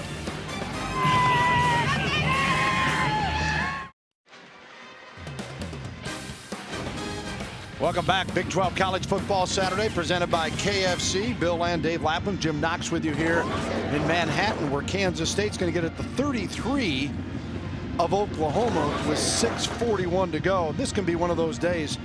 Kansas State has got 503 yards of offense, Dave, and we could have 600 or 700 at this point and be right in the thick of this game. I mean, easy to say. Oklahoma's taken the ball away and done some things, but it's going to be a frustrating day in the film room. It is. I mean, over 500 yards, 35 points. And you factor in, if you didn't give it away 4 times, lose the ball on downs and give up a punt return. Last week they had 349 total yards in their loss against Colorado. And only 13 points. Yeah.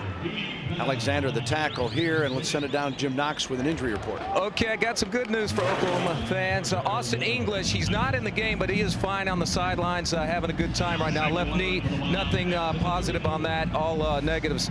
As well as Grisham, he's on the bench, still nursing a sore shoulder. Gerald McCoy, guys, is okay. They were looking at his ankle, but those guys are good to go. They're just keeping them out right now, precautionary reasons. Thank you, Jim. Uh-oh. Another loose one, and Oklahoma's come up with it. Here is Lewis. 45, still on his feet, dragging people with him before he is brought down out of bounds by Banks. Travis Lewis. Great play, Billy. Tipped it to himself. He basically got a hand in there, tipped it, and then controlled it. Josh Freeman, 3 interceptions today. Had 2 all season long, and 3 today. It was over the middle of the football field, and that's not on him. Basically, he didn't tip it to himself. His receiver basically let it bounce off his shoulder pads. You got to get your hands out there and catch it. And once it bounces off shoulder pads, it's anybody's football. There's the number of the day. 5 turnovers. Lewis gets his 2nd pick of the day, his 3rd of the season. 5 turnovers and lost the ball on downs one time. Yeah, on the 1. Yep. And Oklahoma gets it back with 5:56 to go. And Chris Brown thought he might be done for the day. He's not, as Brown having his best day of the season. 17 for 125 before that carry. Rebeck made the tackle. First down markers brought to you by Overstock.com. Overstock.com's prices are so low you can afford to buy something for your friends too. Overstock.com, at home with the O. Boy, we're seeing plenty of O today. Yeah. Both teams have put up yards and points. 1,011 yards between the two. Last week, what was it, Oklahoma and Kansas had 1,165. Jeez. And over 730 yards in the first half between these two. A little bit north. Here's another loose pigskin, and Kansas State will pick it up as Brown coughed it up. I don't know if he ever had a hang of it. Reggie Walker comes up with the fumble recovery. I think, you know, I'm not positive, but I think Felder got his helmet in there and knocked the ball out of there. Number 40 in that purple jersey. Does he put the helmet on the football? No, it's a down lineman, isn't it? Puts his helmet on the football. But at any rate, that ball is, the helmet is right on it. It's 47 puts the shoulder pad on the helmet, and that's the walk-on linebacker, Rebeck. Yep, Alex Rebeck. Who put the helmet, the shoulder pad right on it. That's a coaching reel shot right there. And that's the first fumble that Oklahoma's lost. They came in with no fumbles lost this season. Had put 8 on the ground but hadn't lost any. That's the 9th, and they lost one. And nothing doing, though, for Bell on this carry on first down with inside 5 minutes to go. And that's two totally different halves. He had a couple in that earlier drive. Okay, he had did a pretty good job in blitz pickup on that drive as well. He's a salty little guy, and I do mean little, 5'8", less than 170. He gets after it. Yeah, he's got 4 carries today, his first of the season, those. Freeman to try to throw it here. There he is. To Bell. Found the handle. Follows his blockers and gets out near the 36, 37-yard line. Later today, college football Saturday tripleheader presented by Suzuki and Acura continues. Colorado battles 15th ranked Missouri, followed by 5th ranked USC. As they try to stay in BCS contention, they'll take on Arizona. Mike Stoops coaching the Wildcats of Arizona in that one. And Missouri trying to get back on track. Back-to-back games to Oklahoma State and then down in Austin to Texas. Huge game for them. And Colorado coming off the win over K-State last week. Here's a completion downfield near the 40 of Oklahoma as Pierce had a big day in the receiving game. Jackson makes the tackle. Pierce came in with 6 receptions on the season. And Pierce this afternoon 9 for 133 and 23 yards on that pickup. Boy, you look at all the points that Kansas has been involved with. I mean, Oklahoma scored a bunch on them. Tech scored over 60. They got Kansas State next week. Kansas State's in a shootout today. Unbelievable. The Big 12, you have to have calculators. That was Pierce's 10th reception, 155 yards, and Pierce just missed a touchdown there. Had it. Had it. And Bell, meanwhile, came right out of his shoe back there in the as he heads to the sideline. He's got DeMarco Murray's old shoe. Yeah, Bell's trying to hang in there after the fake. He's out there in the flat, but Freeman throws a pretty football. Pierce just can't quite. I guess, you know, the post. Skinny, not skinny enough. I don't know if they've worked enough together to time it up, but that one was available. 2nd and 10 from the 41. This one thrown low and incomplete. Trying to connect with Deion Murphy.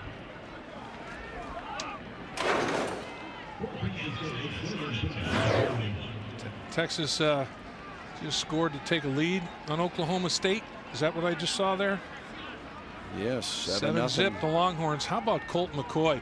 You know, Tim Tebow has come out publicly and said that he's going to vote for Colt McCoy. Yeah, he's got to vote. Yeah, he's got to vote. Yep. And what a class act he is. He did the evaluation. He said Colt McCoy's been the best. Oh!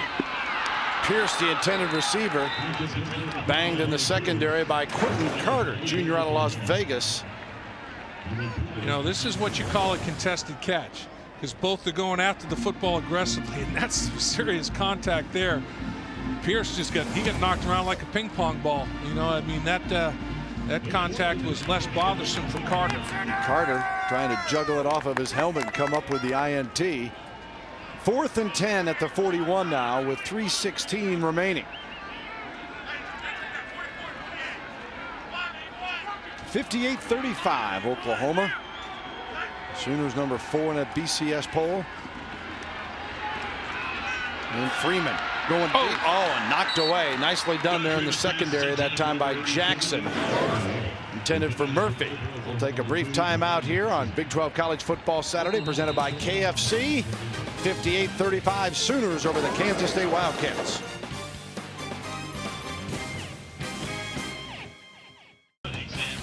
College Football Saturdays presented by KFC and the KFC $10 Challenge. Life tastes better with KFC.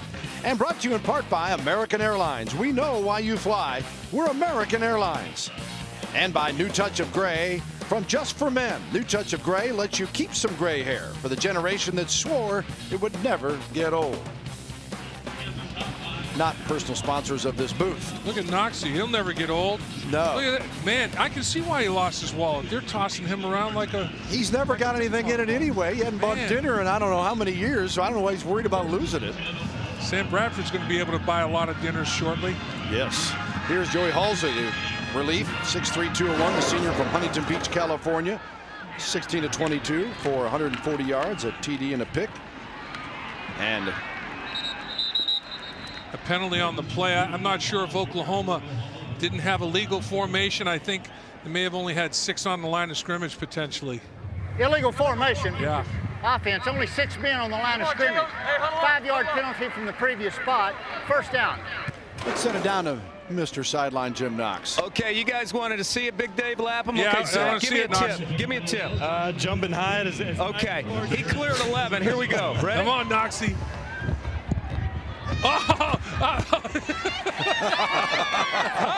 Yeah, I like that optical illusion there, Noxie. Yeah. Bring on more.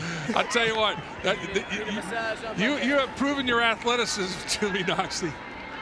I like the forward roll. I like the forward roll as well. That's right. Okay.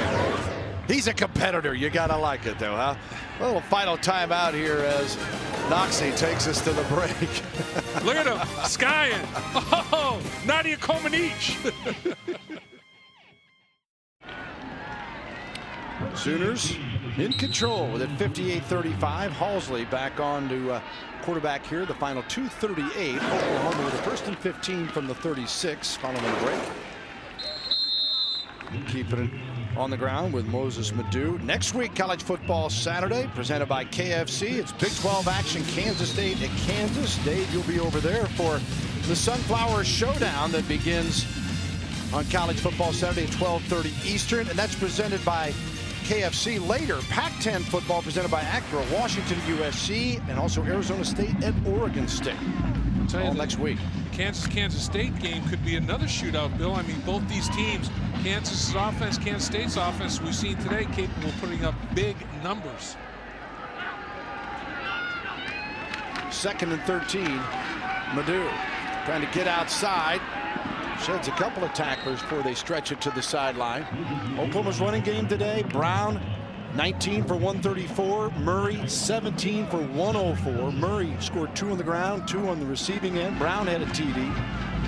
Bradford was Bradford, although his percentage wasn't as good today. 13 of 32 for Sam Bradford, 255 yards.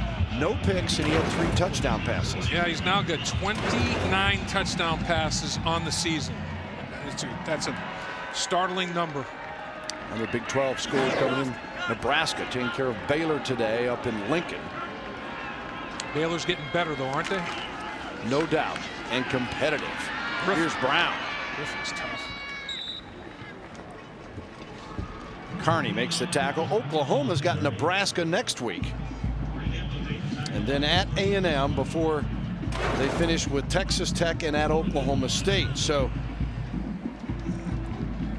you would think the next 2, although there's no certainties in this league. No. And particularly at A&M with 80,000 strong down. There's Mike Sherman tries to rebuild that program, but those final 2, you got to go Texas Tech and the Cowboys. Yeah, that's a tremendous finale right there with those 2 football teams. But they got Tech at home, which is helpful.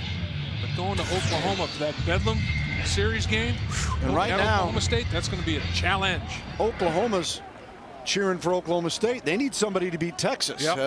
Having lost to the Longhorns, basically it's a 2-game slide. They've got to have Texas lose twice for them to get to the Big 12 championship game. Or if Texas loses, if they win out, then they lose on the tiebreaker. Right. Yeah, so it has to have a 2-game, 2-loss deal there. You're right. Oh, another high one. And snap, and Null boots it away out of bounds. So the Big 12 South standings, we're giving Oklahoma the victory here. Go to 3-1. Tech, as Dave mentioned, hammered Kansas earlier today.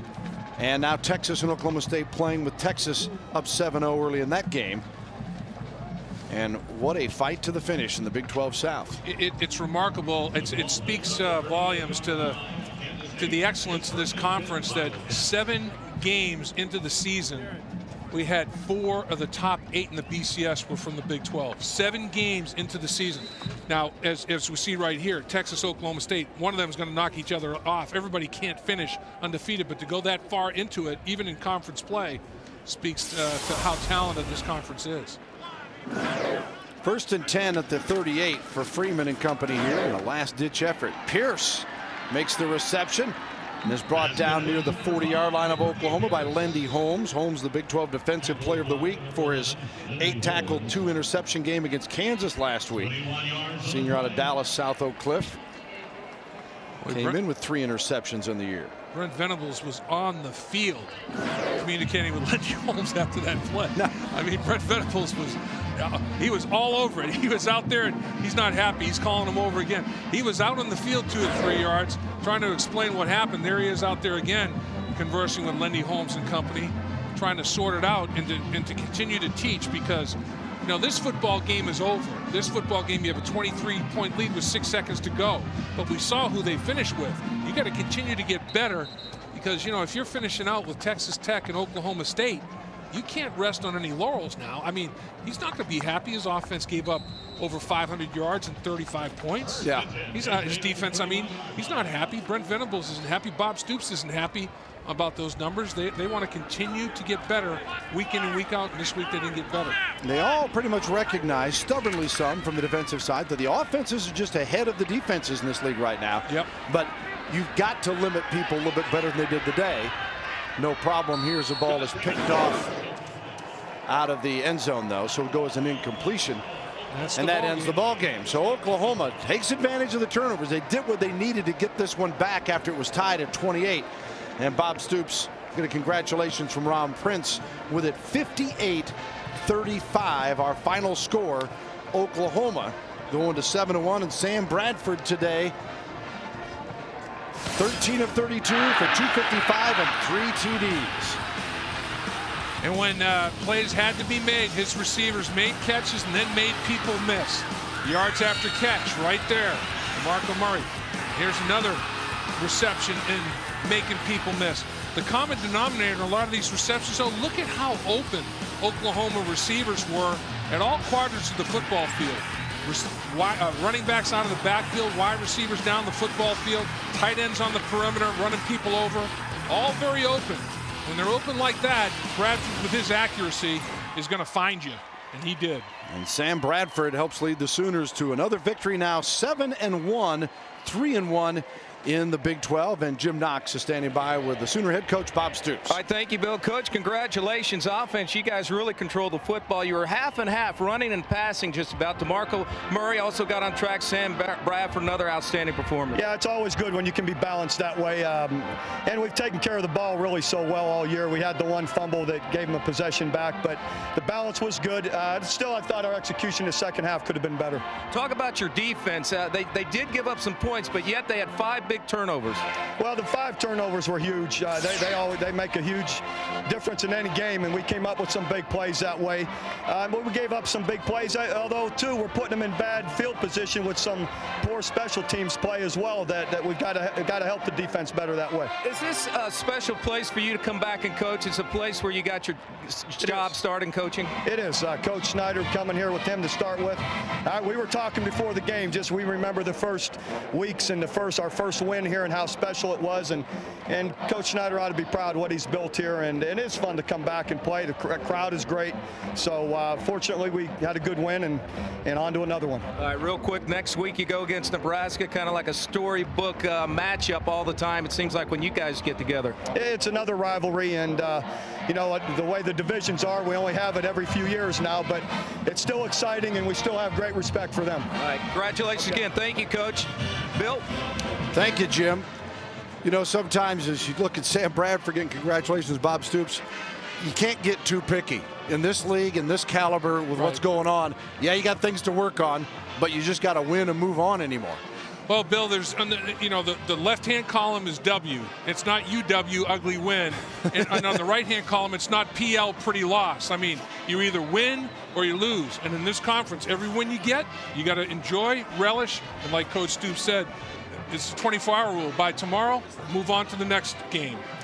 Wildcats fall to 4-4, 1-3 in the league. They visit Kansas next week. And again, that'll be on Big 12 College Football Saturday. And then another road date at Missouri before they finish at home against Nebraska and Iowa State. Our final score, once again, Oklahoma 58-35 over Kansas State. Our College Football Saturday tripleheader continues tonight at 6:30 Eastern, 3:30 Pacific. Big 12 play from Mizzou, Colorado, and the 15th ranked Tigers. Then it's on to the Pac-10 as number 5 Southern Cal takes on Arizona. This is Bill Land for Dave Lapham. Jim Knox saying so long from Manhattan, where Oklahoma wins today 58-35 over Kansas State. You've been watching Big 12 College Football Saturday, presented by KFC. So long, everybody.